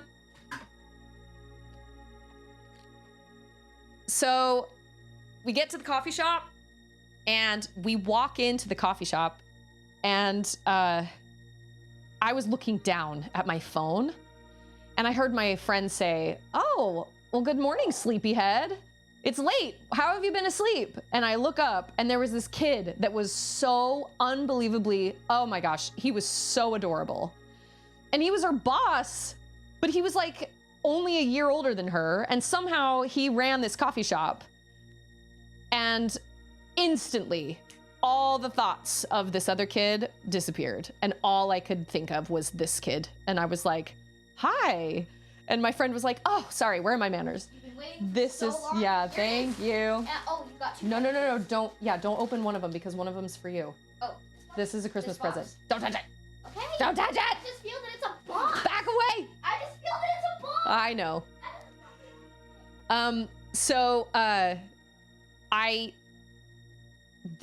I just needed like a distraction, and that kid was the distraction. And he and I kind of had a fling for a little while, but it wasn't serious and it didn't go anywhere. And he wasn't quite right for me, but man, did he ever help me. I hate to say it. I don't want to call him like a rebound or whatever, but like he helped me. Like I really tried with him, but he just, his personality and everything with me just did not really, we just didn't jibe with one another. It wouldn't have worked. He was really nice, and I hope he's happy now, but I am so grateful that my friend was like, let's go to the coffee shop and grab the such and such of mine that's right around the corner, because that gave me because then after I met that kid, I immediately pulled my phone out and text messaged. I saw a text message from the other kid, the kind of stoner kid, and he was like, hey, when are you coming back? And I sent him a message back, and I was like, you know what? I'm not coming back, and I don't appreciate the way you treat me, and this is goodbye. And I never text messaged him again. So I need to start a YouTube channel called The Young Susie Chronicles. We all have crazy stories from high school. We were all stupid in high school. I feel like I was pretty tame compared to what most kids experience in high school.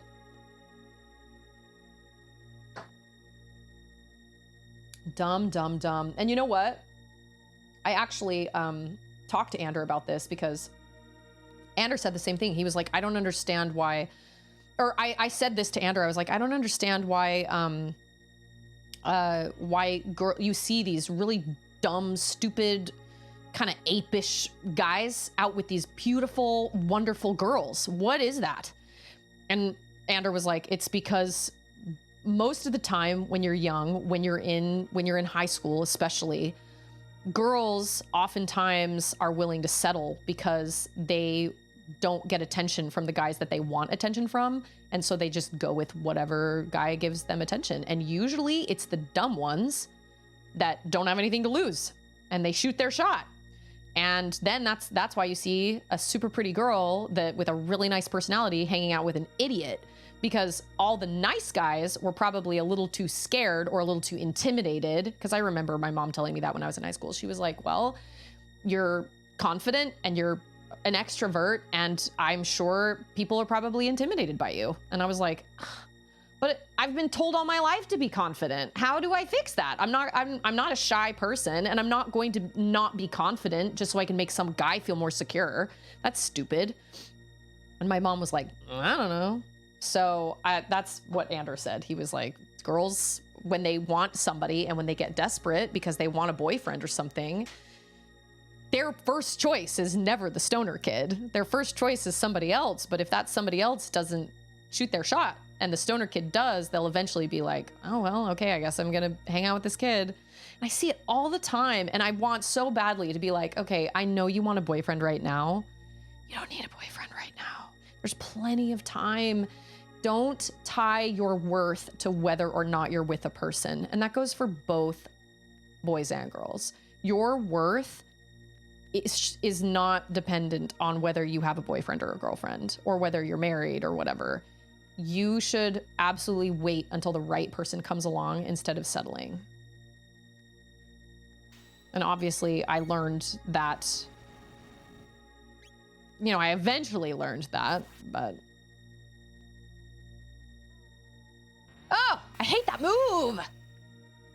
He stole all my MP. Oh, and he's out. Okay, cool. The amount of drama between freshmen and seniors in high school amazed me. I know. Wait, what did he say? That's what, see, I knew it. I was like, that little bat is not just some. Oh, it's a chick. What's with her? Good question, Marl. She is a powerful magician. Do not lower your guard. Flea is not the mere woman she seems. Oh, that's Flea. Yes. I'm a man after all, right? That's a guy? I mean, man or woman, it's all the same. Power is beauty, and I'm deliciously strong. Poor little froggy. You must be lonely now that Cyrus is gone. And to be turned into something so hideous, how dreadful. But since you've brought your new friends over to play... Oh, here's the boss fight. Yeah, I made lots of dumb decisions when I was in high school. Oh, man, and we've got like a galaxy background. Okay. Oh, no! Oh, shoot. Okay. Can I not? What is it? Okay. Shoot, I hate bosses that can confuse. That sucks. A lot. I gotta wait. Okay. Blind? No, bind. No, blind? Oh my gosh.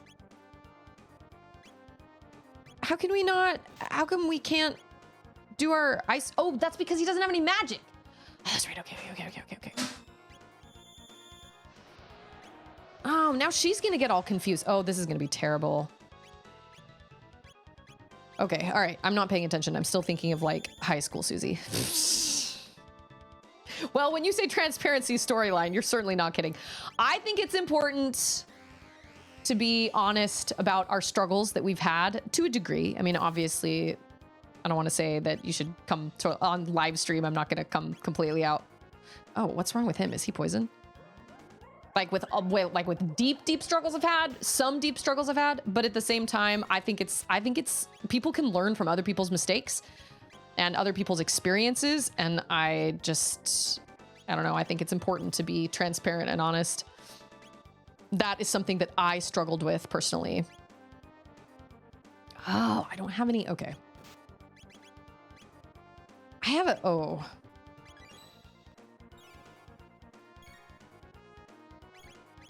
I'm gonna need to give you another ether.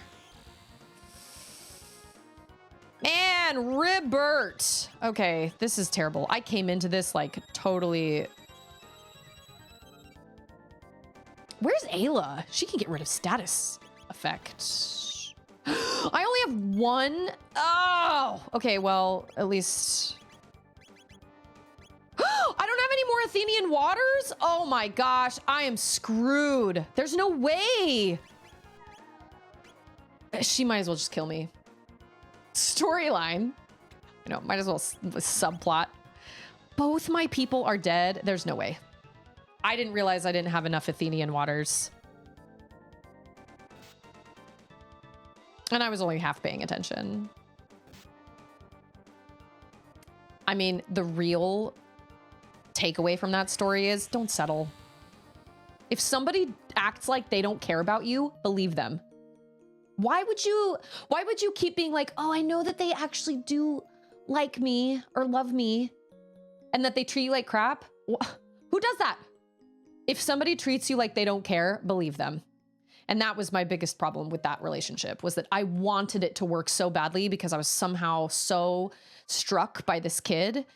And yet he treated me all the time like I didn't matter. I even remember one time I tried to hold hands with him. We were out walking somewhere and I tried to hold hands with him, and I kid you not, he stopped, looked down at me, pulled my hand out of his hand, and he goes, I don't do that. I mean, what more do you need? What more evidence do you need that somebody does not care about you? And no matter, and then here's the other bottom line to this story, or the other the other kind of moral, I guess, is you can't change anybody. You can't make them like you. You can't make them fall in love with you. You can't make them fall head over heels and want to be with you forever. If they don't want to change, if they don't want to become a better person, or if they don't want to actually make the effort to like be a good person, nothing you do or say can change that. They have to want to change on their own. And that's a hard lesson for a lot of people to learn. A lot of people are like, oh, but you know, especially girls, oh, I can change him. Like there's the bad boy, which I experienced. And I remember thinking that. I remember being like, I'm going to be the one. I'm going to be the one that can change him. No. Okay. We're going to buy a crap load of these because we need them. So thanks for coming to Susie's TED Talk. That is the moral. Don't settle. Don't think you can change somebody, because you can't. Change has to come within that person. And save yourself the heartache. And I mean, it may hurt. Like, it may hurt to give up on a relationship that you've tried and tried and tried, you know, but if they act like they don't care about you, believe them. Change comes from a cash register. It's true. It is true. We're going to stay at an inn. At the Dorito Inn. I wish my life experience could help someone, but I don't expect young male teens will grow enough balls to make move-on girls with great personalities. Consolation. It might have taken me 28 years to find one, but I still found her. Yeah. It's hard. It's really hard. And like, I bet dating, I'm sure dating now is like crazy. The internet has changed dating so much, and I feel for anybody that has to go through online dating. But there's somebody out there. There is somebody out there. I just don't settle. Keep your set boundaries, and don't lower your bar for anyone, because everybody, you guys are worth so much more than that. I'm really lucky that that's all that happened, that I never got into like any major trouble and that I wasn't ever put in a really awful situation. I wasn't ever taken advantage of. I didn't have any of that happen. And I'm very, very grateful for that, because it could have really gone south. And he worked like he worked like evening shifts at like some factory or something. And so I'd stay up and like till like 2 a.m. to meet him after he got off work and everything. Like it was, when I look back on that version of me, it's almost like I'm watching someone else, because it was like, I was at such a dark time in my life and I was making decisions. Did I not have to fight these people? Because I feel like I had to fight them. What's on the other side? It was just such a really challenging, dark time in my life. I will never go as far as to say I was suicidal, because I don't believe I was suicidal. But there were definitely days where I was like, man, wouldn't it be so... Okay, not on that side. There were definitely days where I was like, man, I wish I could just sleep forever. Not because I wanted to die. Like I didn't want it all to end. It was just like, the idea of waking up tomorrow morning is just so exhausting. My mom was having problems and I was living with my mom, and, and I tied my worth to being with someone. So when I dated that kid that was older than me for all those years, after we broke up finally, because it wasn't meant to be, it just wasn't. After we broke up, like once again, I felt like I wasn't worth something because I didn't have somebody. But your worth shouldn't be tied to being with a person.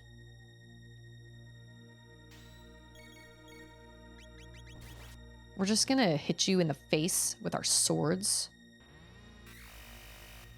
Bobby says, I never started, and at this point, I'm too scared to start. Slightly exaggerating. I mean, dating is scary. You're putting yourself out there. You're making yourself vulnerable. Like, it's a scary thing to do that. I completely understand. I totally get it. And online dating is it's pointless. Just for kicks and giggles, I downloaded one and I was not surprised at the impossible standards some people had. Yep. And settling requires having options. That's also true. But, when you are... You've got to, and I mean, I'm not the best one to give dating advice because it's been a long time since I've dated, but you also got to put yourself in a position where you're meeting people, whether it's online or whether it's in like a group, or you go to a church, or you go to like, you start taking a class or something like that. These are all the things I've told my sister, because my sister is, obviously in the dating pool. And I feel like my sister has a good bar. Her expectations aren't crazy, but she definitely has higher expectations than just any old random dude.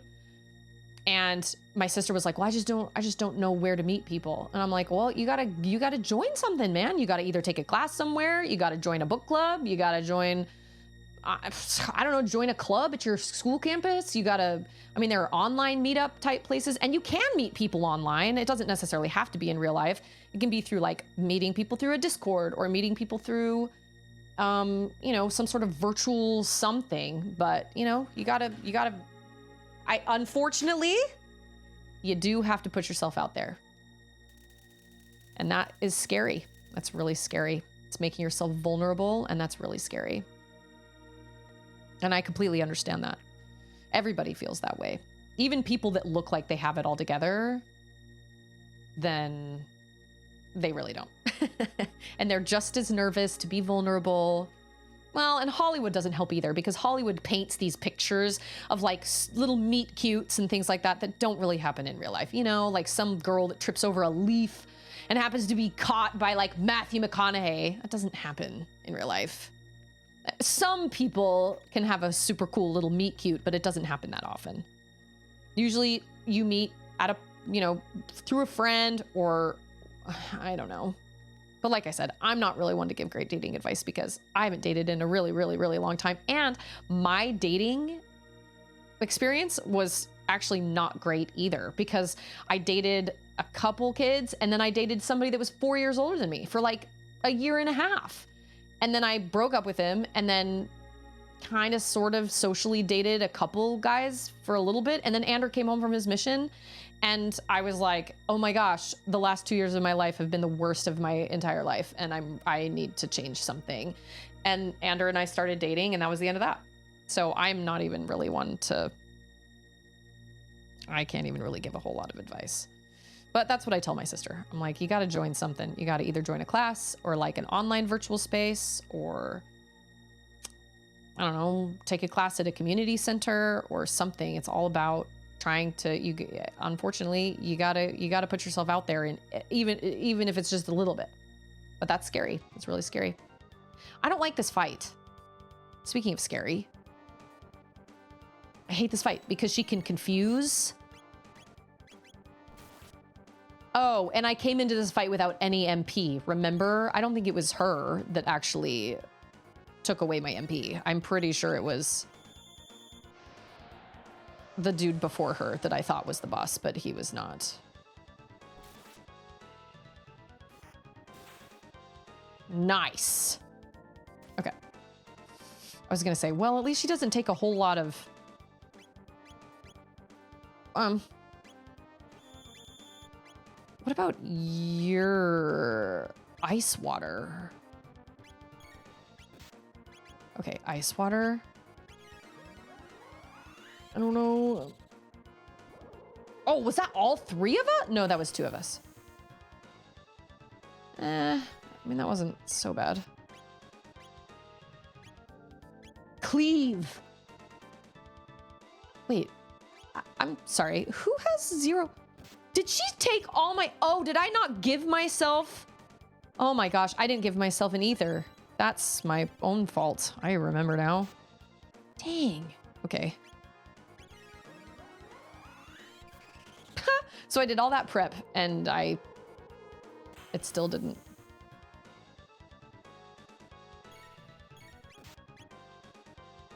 Cleave. Nice. You know what? I feel like his regular attack does... No. Does... Oh, shoot! Oh, she's up. She's fine. It's fine. I feel... Okay, this is blind. Okay.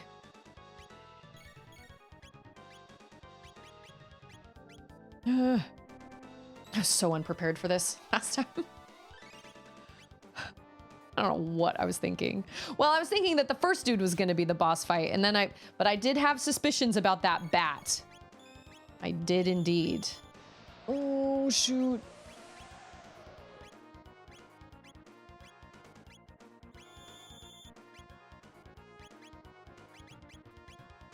Okay. What does Flea really look like? A hobgoblin? I don't know. It's a mystery. X strike. Nice. Okay. The look. Oh my gosh. That was bad. Okay. Let's cure everybody. Slurp slash? I don't know. We'll try that, I guess. Is it really only 3? I know. I looked down at the clock too and was like, dang, I feel like I've been streaming for hours.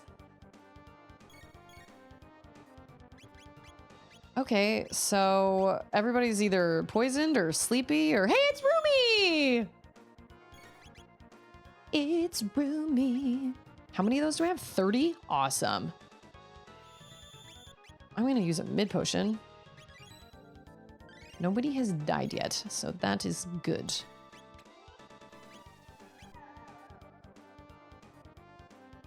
Nice.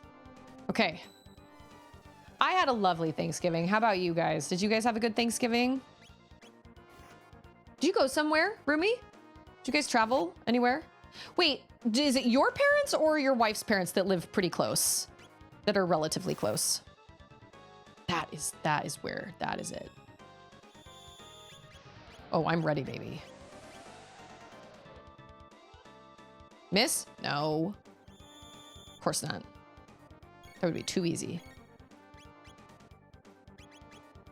This X strike, 400. I'm down. Masamune, 400. Oh, 387. Close, but that's okay.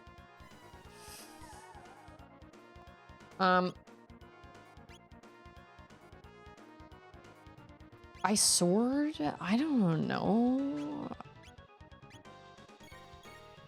I feel like we should probably aura whirl everybody. And Chrono's running low on MP here. Wow, this is going... Whoa. Oh, shoot.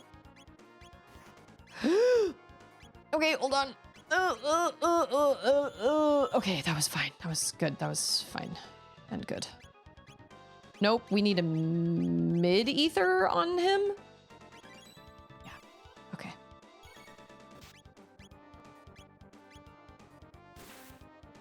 I don't know what would be better, Luca or Marl. I mean, Marl can heal, but...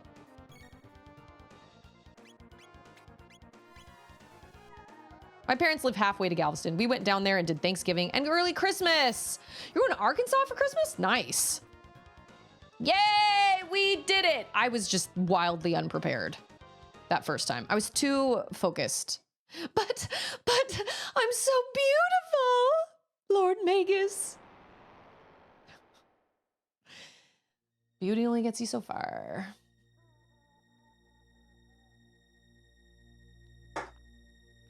What was it that, I can't remember if it was Katie Holmes. I think Katie Holmes said this, but she said, oh, shoot. I think Katie Holmes said something like, people may forget that you were beautiful, but they'll always remember if you were mean.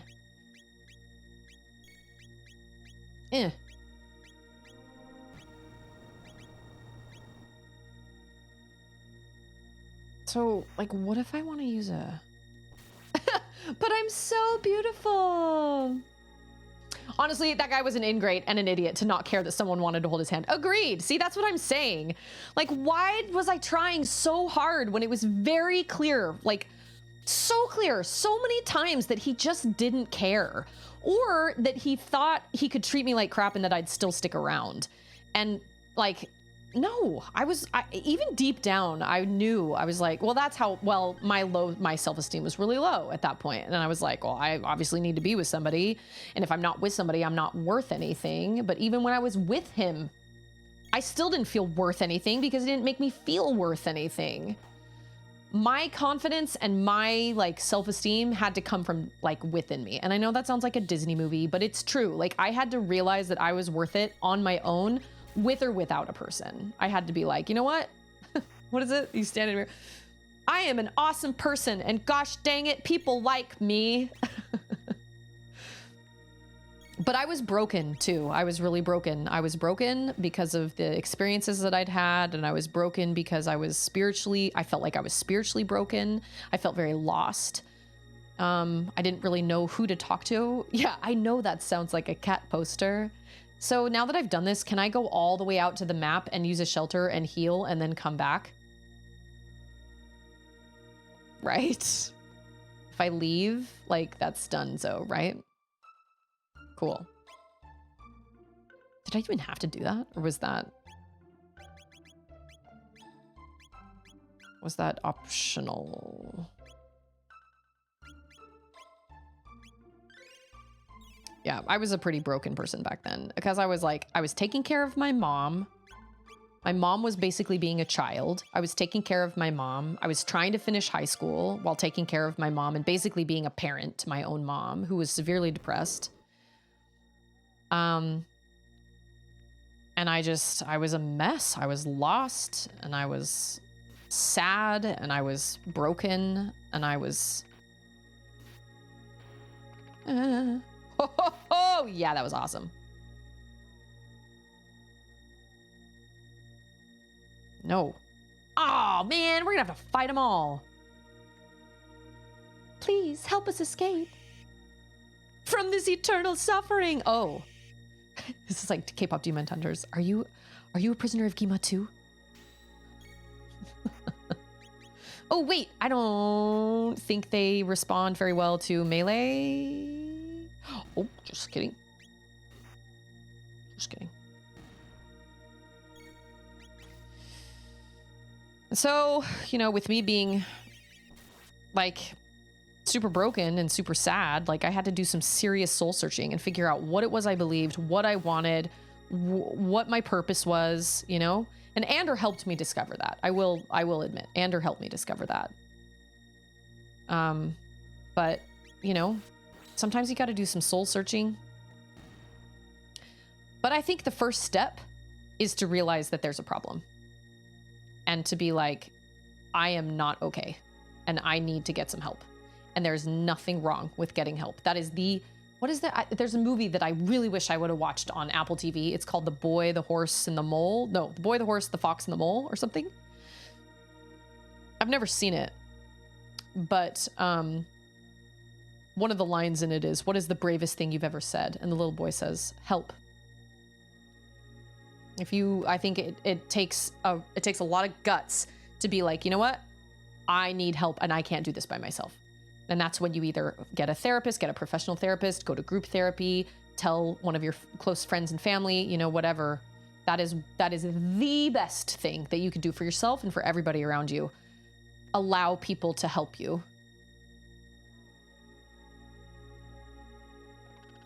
And I think a lot of times, I think a lot of times we are, you know, we're afraid that if we are open and honest with what we're struggling with or whatever, it's this whole like, well, you wouldn't love me if you saw the real me, or you wouldn't love me if you knew the real me or whatever. And while it may suck that, let's say that if you do open up to somebody and they aren't willing to support you, or they aren't willing to help you, or they aren't willing to stick around through the hard times, that will be painful. That will be really, really painful. But it is better to grieve that than continue trying to like live a lie and trying to like be somebody that you're not, or act like everything's fine when it's not fine, when it's damaging to you, especially if there's addiction involved, if there's drugs or alcohol or, you know, other addictive behaviors involved, when that is usually what people do when they're trying to work, you know, when they're trying to deaden, you know, their feelings and whatnot. Hey, it's mud. I know, I can stop. / 100-yard dash. I must admit, I'd not even dreamed you would find the courage to come here. That's the power of friendship! Had Cyrus not been with you the last time, your fate would have been the same as all the others. But I'm sure you'd have fit right in with those skeletal servants of mine. Okay, so wait a minute. Ooh, look at that stance. You see that stance? Ah, I'm ready. Come at me, baby. Jab, lunge, thrust. It's true. Also better to find out who you can't count on, because this goes back to that cinema therapy video I watched about K-pop demon hunters, and that it is very symbolic of group therapy.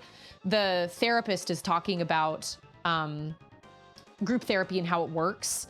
And, you know, he said, one of the things that Huntrix shows is that, yeah, like Zoe says, we can get through anything. We can get through anything together. But in Rumi's head, she's thinking, yeah, we can get through anything good. But what about the bad? And that's what you need to figure out, is you need somebody that's there with you through the good times, but also through the bad times. You know, it's funny because I was thinking in my head, I was like, don't do it, don't mention it. But I can't. A lot of the things I'm saying come from that video. Because I watched that video and was like, this is all fascinating. This is so fascinating. I've never been in group therapy. The only experience I've seen with group therapy is like Fight Club, which is, I mean, it's therapy, but like it is, but you know, it's a support group. I guess that's technically group therapy, but that's like the only thing that I have. And so when I watched that video, it was really interesting to listen to what he had to say about how group therapy is. And he said that he was like, okay, so the scene with the doctor in K-pop Demon Hunters, that's an example of bad group therapy, where the doctor's basically like calling out all of your like weaknesses in front of everybody. And that's what everybody thinks. That's what everybody thinks group therapy is. And it's not. That's not what, he said that is what group therapy is if it's crappy group therapy. That's not what real, actual, good group therapy is. Sknoo, how are you? Good to see you. Good to see you. It's like trying not to play Silk Song. Some people just aren't capable of that. Dude, I loved Silk Song. I loved it. I'm playing it again, and I love it. Again, all the same. It's great. No regrets. I thought it was gonna be easier, and like it kind of is, but there's a lot of it that isn't. I'm like, this is still really hard. Oh, the Unraveled, man. The other night, I stayed up until 2. I was like, I can't go to bed because now I'm mad. So I can't go to bed. Like I have to finish this fight because if I don't, I'm not gonna be able to sleep because I'll just be angry. And that is yep, that was true. That was absolutely true. Honestly, that was way easier. I hope Netflix makes sequels that are just other genres of music also hunting demons. I know, right? It was really fun. Oh, he got an extra sword. Why? Why do we have no hope without Cyrus? I don't understand. Is Cyrus like the chosen one? Why is those things? Explain. Cyrus himself even said that Glenn was a better swordsman than Cyrus. So I guess slash is not 100-yard dash, and he's slow on the uptake. You know what I'm saying? We're basically just X-slashing our way through this. And then Marl is healing us.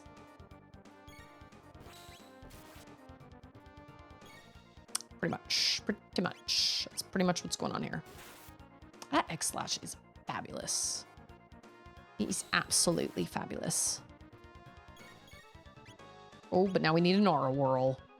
And then I'm going to throw in a mid potion for good measure, because Marl's struggling. No, Ribbert is struggling. Kind of.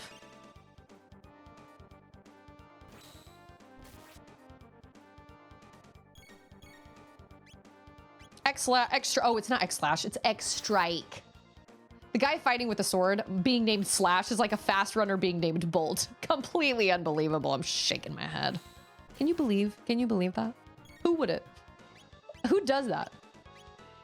I like how he's like facing the wall. He's like, well, I'm gonna hang out over it. Vogue.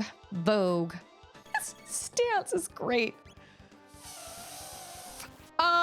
I think I'm gonna use a mid potion because Ribbert is struggling, and also Chrono.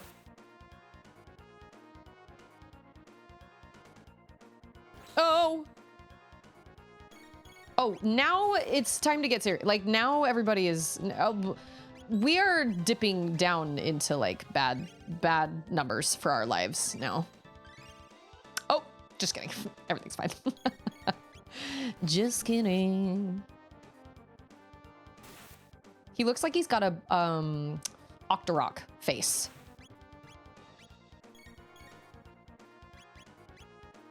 Like that perfect O.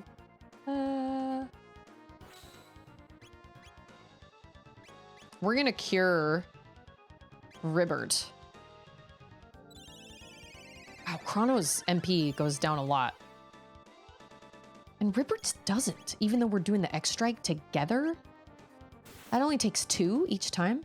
Huh. I guess I better give him a mid-ether. So we don't run out. Oh, that's true. He's doing both. You're right. I'm using 2. Only using 2 each time with Ribbert, but I'm using like 4 with Chrono. Oh, hold on. Oh, no, he's down. Oh, shoot. I wasn't paying attention. Oh, biscuits. Okay. It's fine. Yeah, good job.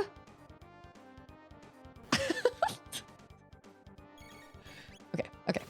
Everything's fine. We're gonna cure... That was bad. I love how her hair goes straight up. I'm a genie in a bottle, baby. That's what that reminds me of every time. I don't know why. Okay, now you're gonna cure Chrono. No! We did it! Maybe, because he sort of... Nice. Unbelievable. But to fall fighting for Lord Magus. Even with my excellent stance, there could be no greater honor. Oh, well, okay. Be gone then, I guess, or something.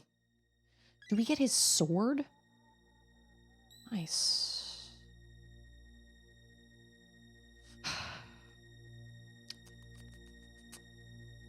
Okay. Chrono gets the slasher, the hash slinging slasher, the bash singing, the, yeah, be gone, I guess, or something. Off with you. Yes, yes.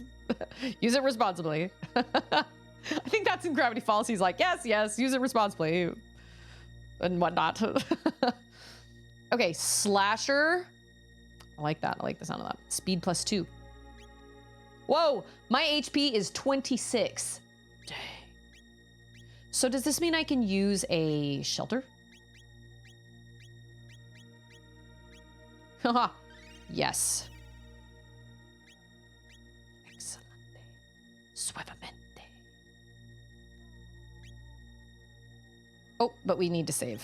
Okay, so we aren't fighting Magus? I have a feeling Magus is going to be a bad situation. I got 2 Christmas presents in the mail today.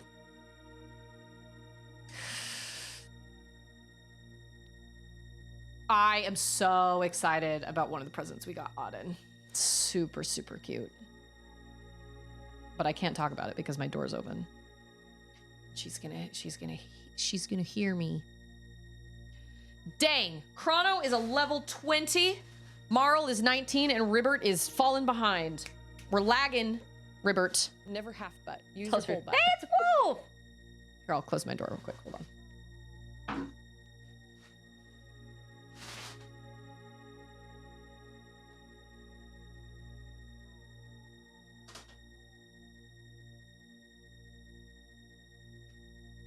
So this has been around for a little while, but I haven't actually made the purchase like until just recently. But there's this little game, and if anybody's watching with kids around, this is an idea. It's this little Bluey figurine that's probably like this big. It's probably about as big as my microphone, and it has a switch on it, or it has a button on it, I think, and you can hide it anywhere in the house, and then you click the button, and Bluey will call out quietly and be like giggle or be like, come find me, and she can play hide and seek with Bluey. And I think that's brilliant. Then I don't have to play hide and seek. I just have to go, well, I mean, I can go hide it. Yeah, it's really cute. They have a Bluey one and they have a bingo one, and I chose to do Bluey. Ooh, training someone. Did you get a promotion? That sounds exciting. Oh, I know. Bluey, it's wild. That Bluey is like still going strong, still going really strong. How long has it been since they... I mean, kind of. Is there a Bluey edition of Elf on the Shelf? I refuse to do Elf on the Shelf.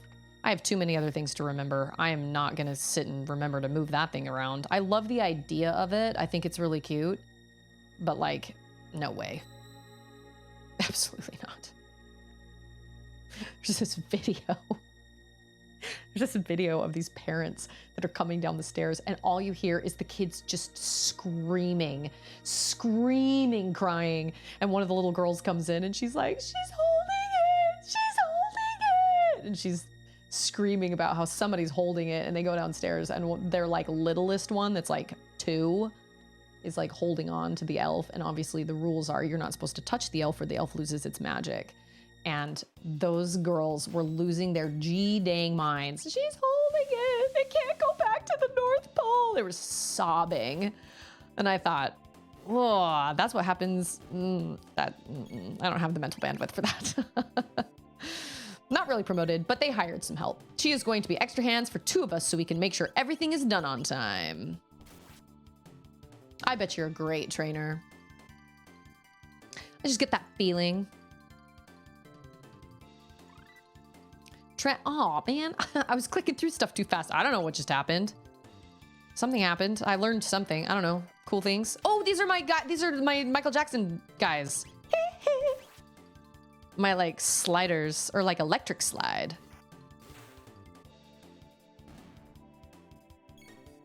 Whoa, they are on crack. They are moving around, moving around, moving around.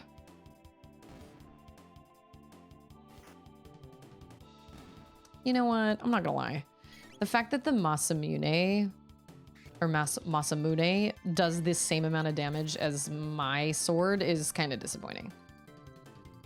Here's this sword that we went through literal time itself to go find and fix, and it's like it doesn't do any more damage than like Chrono's.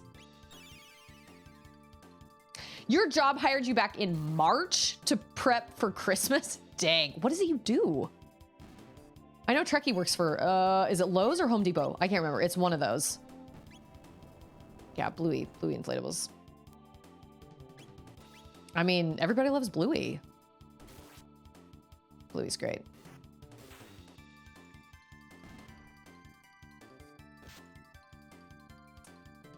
Anytime now. It can be my turn. Anytime, anytime, anytime, anytime.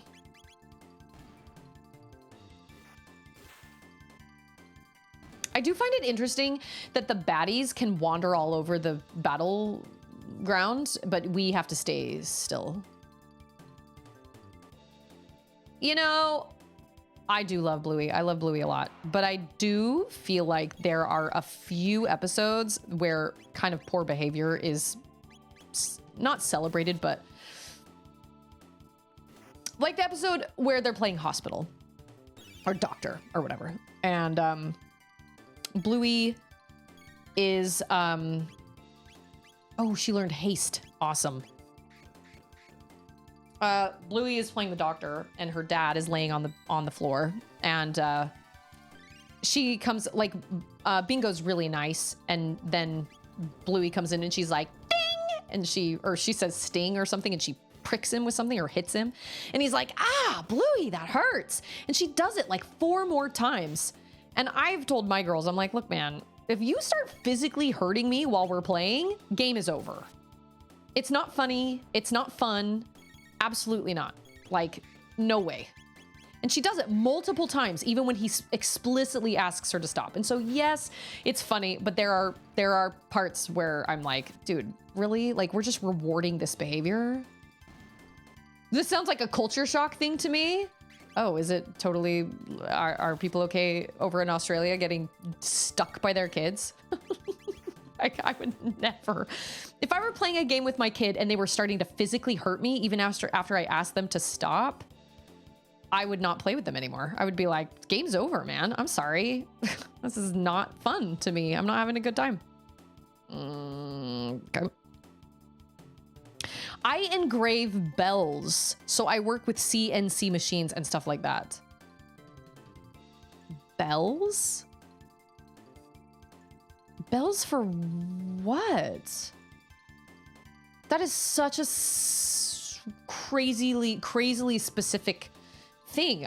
It's funny that you bring up bells because I'm like, here I am like playing through Silksong and everything is about bells. That's wild. Like the amount of bells in Silksong is jaw-dropping. It's crazy. Ah, that's right, it is Cyber Monday, huh? I should probably do some Christmas shopping today, maybe. I would imagine then, yes, that you were hired back in March to prep for Christmas stuff. If that's what that's crazy. That's amazing, actually. That's really cool. That's good. How much does Aura give? You know what? That's fine. Okay, Ozzy. Oh, wait, there's a chest. Dang it. So, you've made it. Slash. Flea. Pardons, Ozzy. They cannot help you anymore. You fly-eating, tongue-flicking Oz. Ozzy's in a pickle. That's right. That's what he says. But first, we're going to open this chest. Oh, what's that? Mist robe. Ah, yes. I'm sorry. I thought it was something you wear. Am I wrong? Is it it's an inventory thing? Mist robe. What the hey? Hey, Twizzlo, how are you? Oh, mist robe. It is something you wear, but it is... I feel like it should go on her, but I could be wrong. Defense. Okay, wait. I feel like... Oh, he cannot wear it. Can Chrono wear it? No, he cannot. So that means her defense skyrockets. That's pretty nice, actually. Ladies only. All right, Marl. Cool, cool, cool. There you go. There's your cool mist robe. Whoa. Who just has this in their house? Welcome. I can just see Lord Magus being like, yeah, but what? Just make sure that in the guillotine room, I want there to be 1, 2, 3, 4, 5, 6, no less than 6. It must be 6. Yes, yes. Well, we've decided to add a guillotine room while we're away for the summer. Should be finished by the time we get home from traveling. Guillotine! I'm sorry. Who pronounces it differently? Guillotine? That's like, knock it off, Napoleon. Make yourself a dang quesadilla. Okay, he can wear the dark mail. Cool. Guillotine? Oh, no. Well, I did have a story about this. I used to work at Quiznos, and I pronounced the word Chipotle as Chipotle for pretty much the entire time I worked there. Nobody corrected me. No one ever corrected me. I was really salty when I figured it out. I was like, are you kidding? Oh, 82? Okay, you get the golden suit. Yeah, no, I don't have any room to laugh. I personally have never met anybody that's pronounced it guillotine. But you know what? Shadows of those guillotines would be really nice for me to see perspective. Oh man, this is fast. Woo!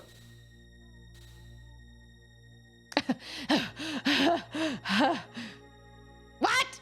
Impossible! Wow, Ozzy's a tool. Deathclaw.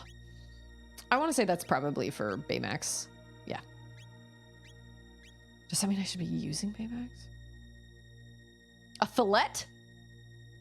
Can't say I've heard that one either. Have not heard of fillet. Nope, have not. Oh, nice. Oh. Yeah, see you later. I'm so smart, SMRT. Oh no.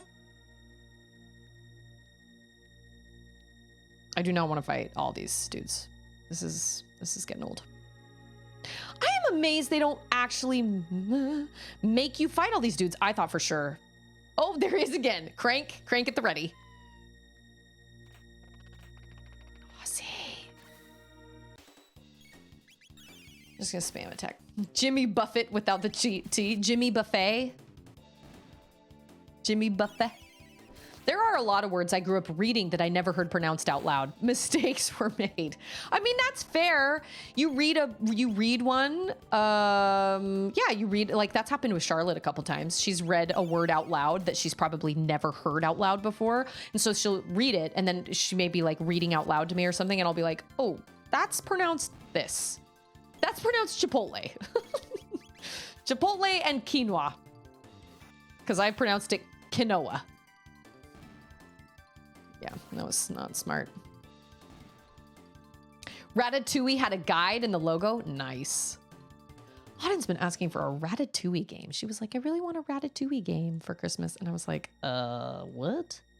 what is this Ratatouille game you're talking about? And she can't explain it. I was like, is it a video game or is it? And she was like, yeah. And I was like, what? I don't understand what. There is no Ratatouille. I mean, maybe there's a Ratatouille video game. I was like, I'm pretty sure. Quinoa. Yeah, isn't that what I said? Quinoa or something? Yeah, I don't think there's a Ratatouille game. I don't think there's a Ratatouille game like.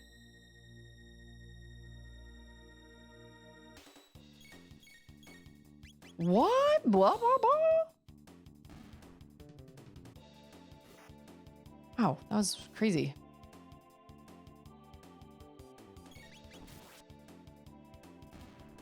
What are they called? They don't have a name. Oh, because we have not fought them before? Wow, 3? Really? Marl, get it together. They didn't even do anything. But yeah, she was like, I really want to... Oh, what did I learn? Dang it. Oh, he learned heal. Oh. I wonder if I can use him. Well, he's also in... Remy is in Disney Dreamlight Valley. And I was like, is that what you're talking about? And Auden was like, no. I want a Ratatouille game. I was like, Ratatouille was the very first ride we ever went on at Epcot. No. Was it Epcot? I can't remember. It was the first ride we went on. And it was like Remy's Paris Adventure or something. And I was like, oh, that's going to be so cute. We're just going to take this cute stroll through Paris and it'll be so fun. No, we were rats running for our lives through the kitchens of Paris restaurants. We got stuck in an oven and like the whole room heated up. It was 3D. It was bananas. Auden was terrified. I was like, wow, I did not know what this ride was. I mean, she didn't cry, but like she was like, because it had screens. You know, it was one of those 3D things where they had screens everywhere, so it looked like you were running around. You were probably like this far off the ground. You know, those rides. I love those rides. They're called dark box rides or something. I think I love those rides because they can make you feel like you are like they make you feel like you're on a roller coaster, but you're really not. And I love them for that because I don't want to go on a roller coaster. I want to go on a fake roller coaster. Are you kidding?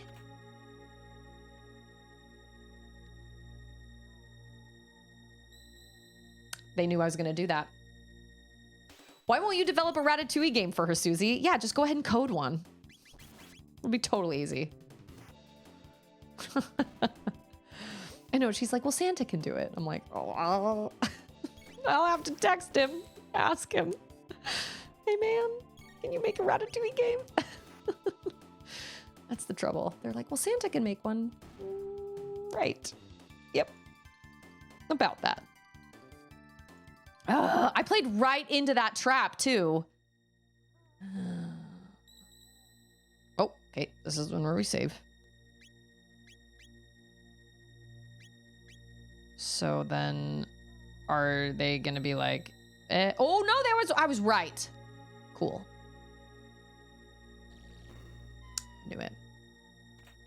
Yeah, that's what I should be. Santa doesn't have the copyright. That was awesome. That was a lucky guess.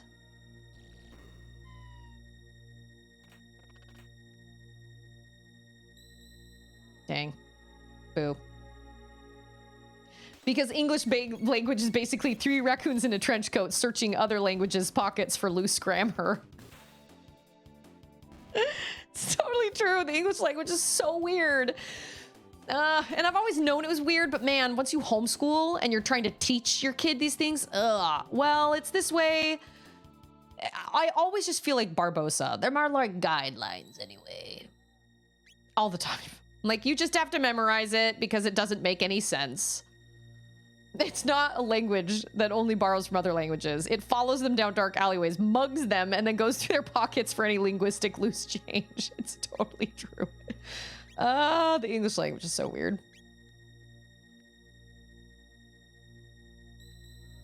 You know what's weird? When you think of the sentence, there it is.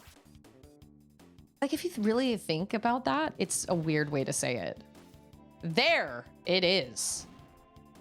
Oh, I guess you might as well just say it's there. But it's like saying there it is. You're saying it's back. You're saying it backward. You're saying it's there backwards. It doesn't make any sense. And yet that's technically grammatically correct. Weird. I always enjoy the phrase now then. Yeah. Doesn't make any sense. Surprise, surprise! Oh, boo! That sucks a lot. Oh! You got lucky. He's working hard. Man, I gotta be honest. I did not expect this. Oh, he's coming. Hold on. I gotta rethink. Okay, just a minute. Is he gonna move up? Oh! No. Oh, he's right in my way, though. Dang. I don't know. I remember an advert. I like cooking my family and my pets. Don't be a psycho. Use compost. It's true. Or let's eat grandma. Use compost. Don't be a psycho.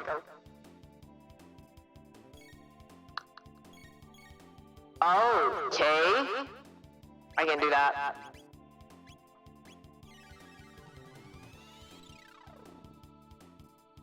I'll just take him out in one. Oh. Okay.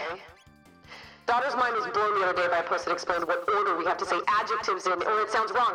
Yeah, that's one of those things that I haven't even really taught Charlotte yet, but like, it's true, because you don't say the red big ball. You say the big red ball. But you don't say the red sticky big ball. You say the sticky red ball, or the red sticky big ball. The big red sticky ball. I don't even know what the rules are. But like, certain ones just sound right and certain ones just don't. Oh, we can make it. Yeah. Oh, he's moving around. Okay. Maybe he'll back it up and we can sneak by him. Yeah, it's really weird. There's like technically, and here's the thing. I don't ever remember there actually being an order, being taught an order. I just knew that like certain things sounded wrong and certain things didn't. It's weird. Don't make no sense. Oh. I don't want to fight an armadillo. Knock it off, Napoleon. Make yourself a dang quesadilla. Oh, what? There's another one? Ooh.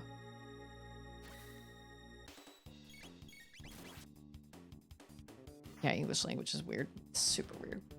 And teaching it is wild. I remember having to help some kids that were in like ESL, English to Spanish language. I remember having to help them in like 6th grade. And I was like, this is crazy. Oh. Not so bad. We're just going to spam the... Bye, Wolf! Have an excellent rest of your day. Best of luck with the training.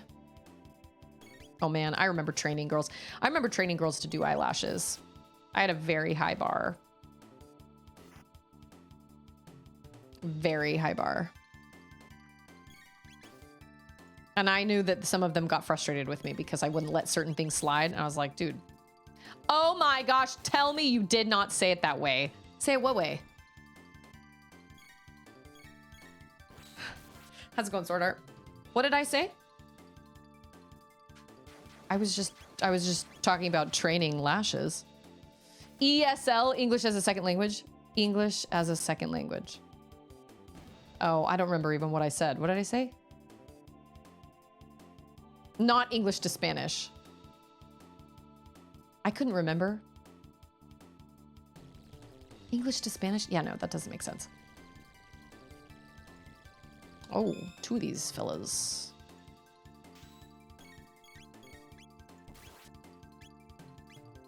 I haven't been involved in ESL since 6th grade, so apologies. It's been a long time. I don't like those dudes. Oh. Oh, they can do shuriken. Shuriken? Shuriken? Shuriken? Oh, see? Now he's weak against magical attacks. And then, so we need to do a magic attack on him. Wow, I don't like that they are taking my life down.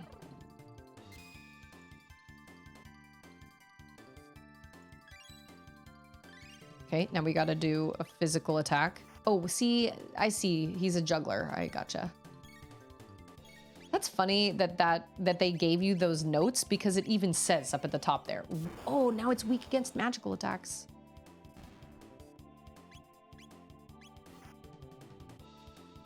Ice. You said you were teaching ESL kids English from Spanish. Now, to be fair, Spanish can be a common first language. I was teaching ESL kids. Oh shoot, now I don't remember what I did. I can't remember if it was ice or if it was, yeah. I don't remember what I did, if I'm being totally honest. I just remember sitting out in the hallway with them and having them read to me. So I apologize for misspeaking. It was not my intention to offend. I'm sorry. Yay. Hold on. I got a 36 out of 52, 39, 49, 42 out of 50. So Slurp restores a small amount of HP to an enemy? I don't like the sound of that. Oh, this is to all allies? Dang. Okay, it's like 100. Huh. That's to one ally. Huh. Okay. Maybe I can have Luca then. Oh, bad situation. Okay.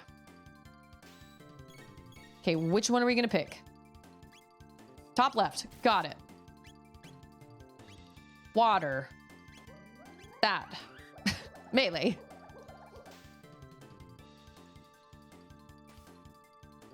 Okay, now he needs magic. Don't anybody die on me now.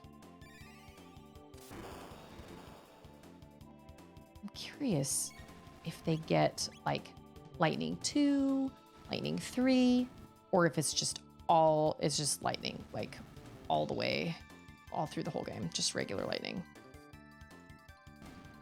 Nice. Okay, let's start over.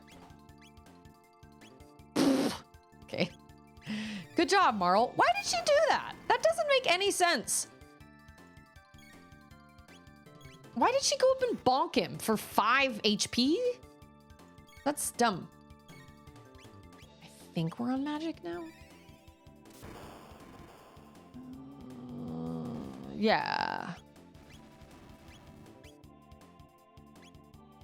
Okay, he's gonna get him. Oh, wait, what? Wait, what? I thought it was... Okay, there we go. Nice.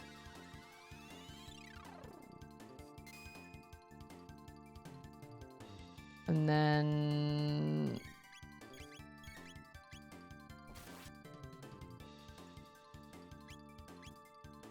Water. Okay, and there should just be one more. I think we need an aura whirl right about now. You know what I'm saying?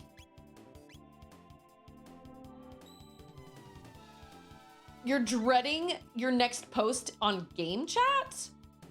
Why? Opinion, size, shape, age, color, origin, material, purpose. Yeah, it's wild. I don't ever remember actually learning the actual order. I don't ever remember learning the actual order.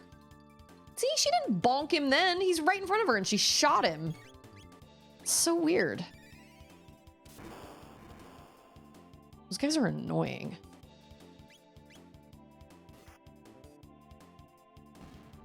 Yay!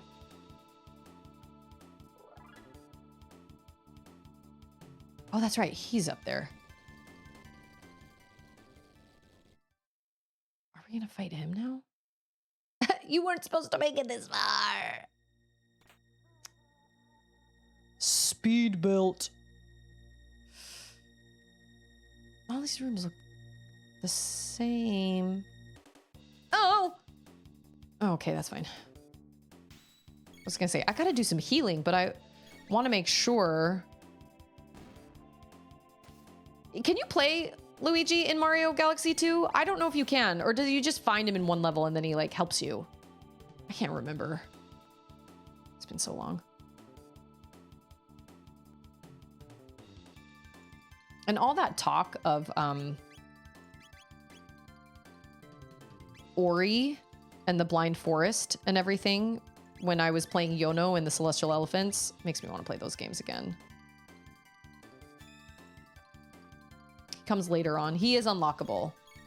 Got it. Man, I freaking hate those guys.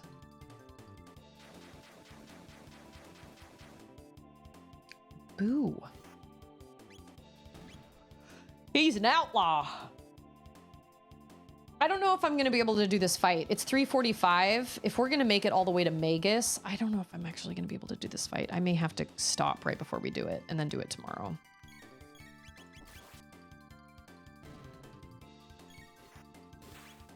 Oh. Okay.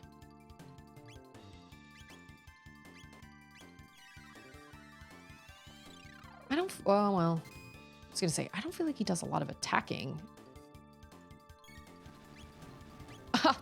Just kidding. Yes, he does. Dang, everybody's getting all the critical hits in. There's so many. When Luigi has the cloud power, he can long jump for days. Yeah, it's been so long, I don't remember.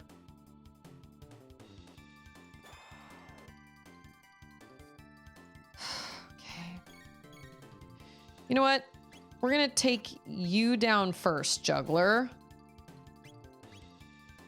Because you can do fire.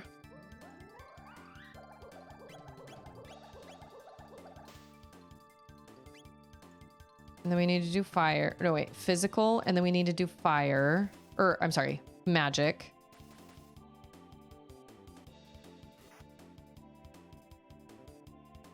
Ooh. Wow, they really kind of... I mean, I guess this is par for the course. Like, when you're in a big place like this, like a dungeon like this, yeah, you fight a whole lot of baddies. Yay! Okay, go at it, friends. I recently unlocked the Ori theme as my car horn in Forza Horizon 5. Good times. The music from Ori is so gorgeous. It's so pretty. I can't imagine it as a car horn, but that's funny. It's been a long time since I've played it, but Charlotte loved them. Absolutely loved them. And I told her the other day she should try Celeste. And actually, after Chrono Trigger, I'm going to play Monument Valley. I'm going to do Monument Valley as my little, like, short palate cleanser game, but before I jump into something else. Because it'll only take me, like, a stream or two. And Charlotte just goes on and on and on and on and on about how much she loves it. I may do Monument Valley 1 one day, and if I finish it in one stream, then I'll do Monument Valley 2 the next day. I got those on sale. I think they were like $7. Oh, Chrono's dead. Dang it. I wasn't paying attention. Because I was like, these guys are pushovers when they killed Chrono. Oh, you know what probably killed Chrono was poison. Probably. I was gonna say 340. If that doesn't kill him, I barely missed that on a wheel spin. I do the other hand. I'll do the other and have the warthog horn. That's funny. I feel like this is like the end of the hallway here.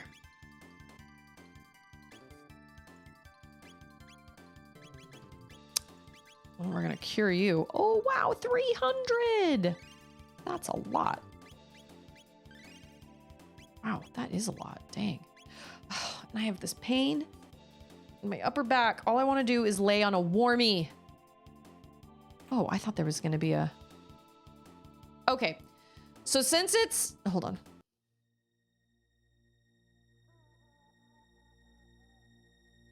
Yeah. Okay. So since it is 3:48...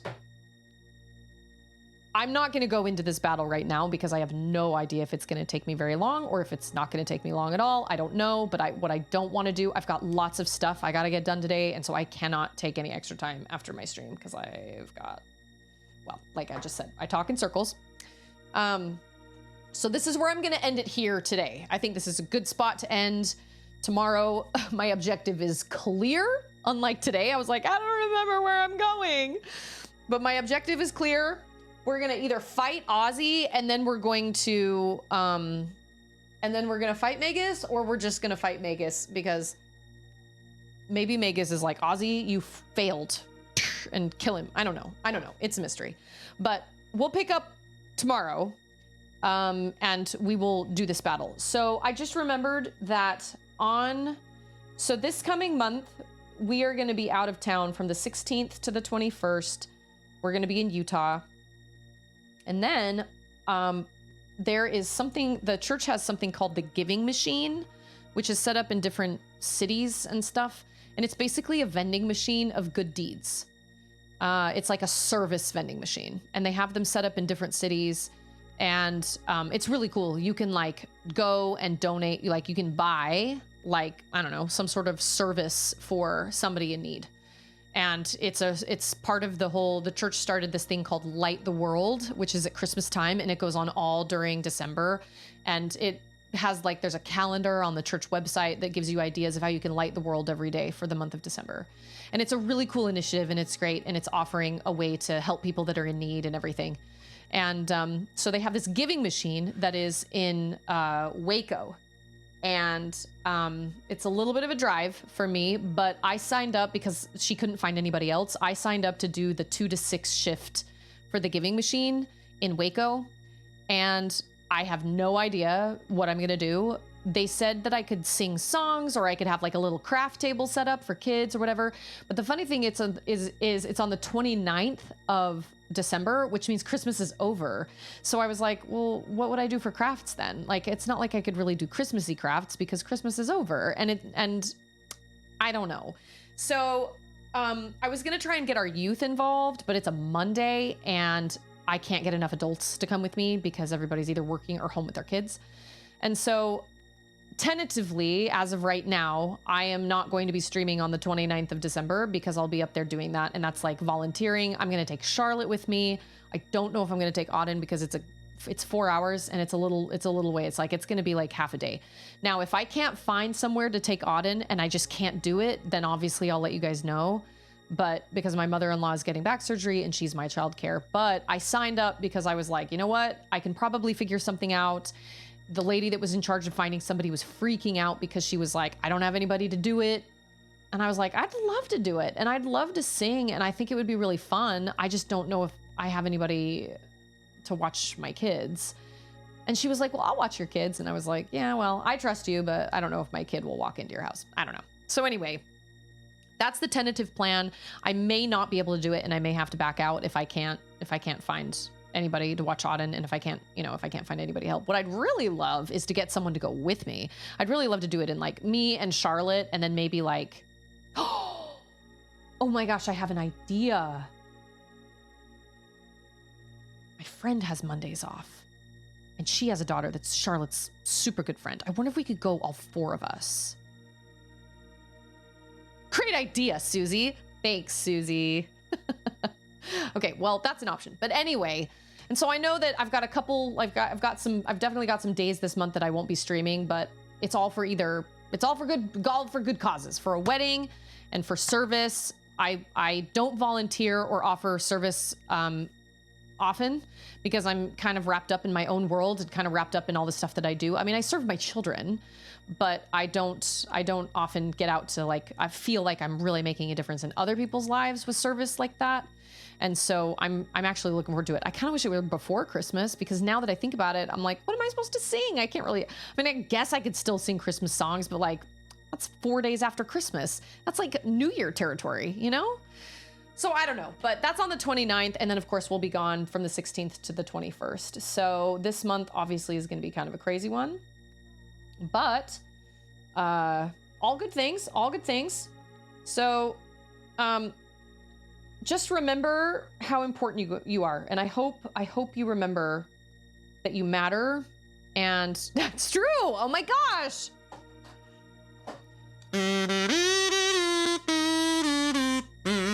No, I need to sing Huntrix.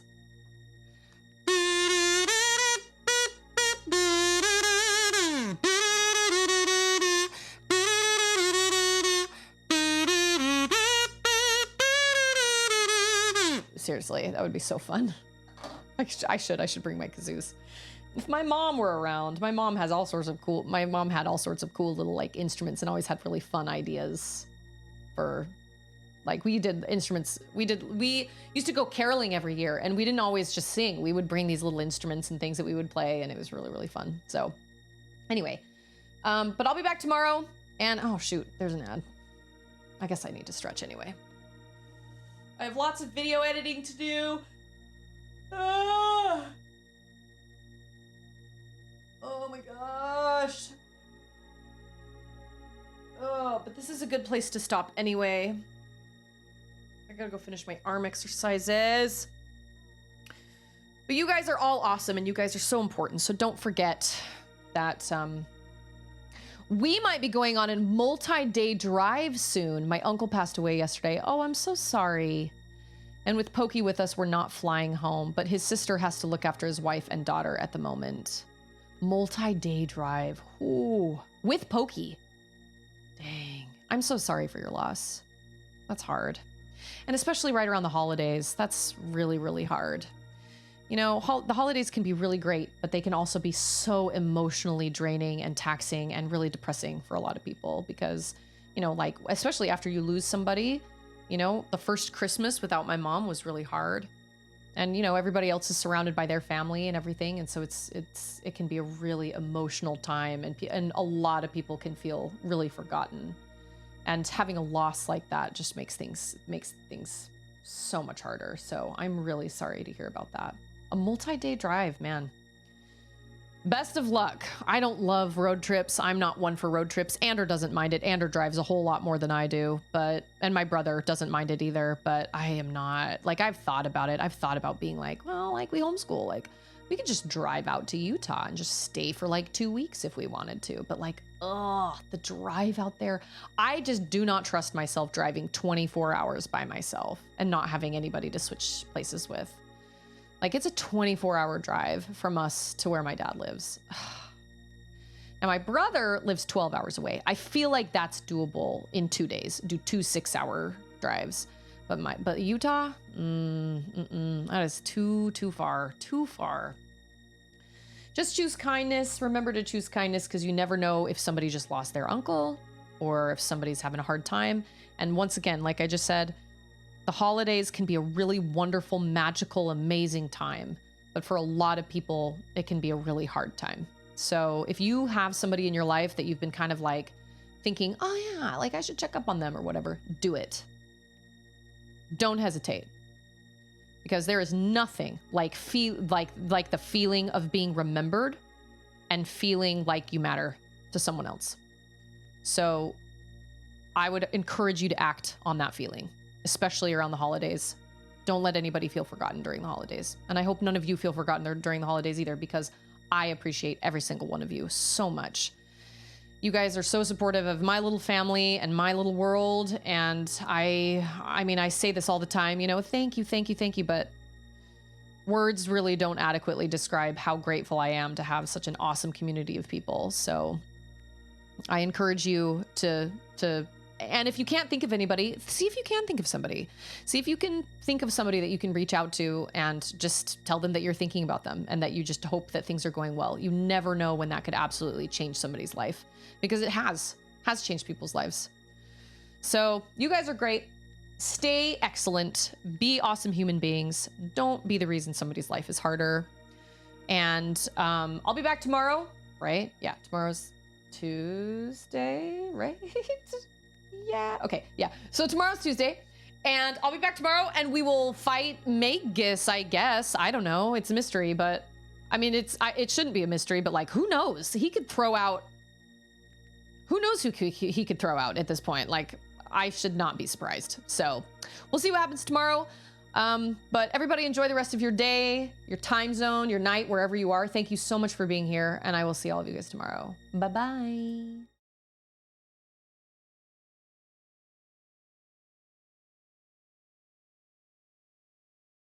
See you later. It doesn't matter. It's in the past.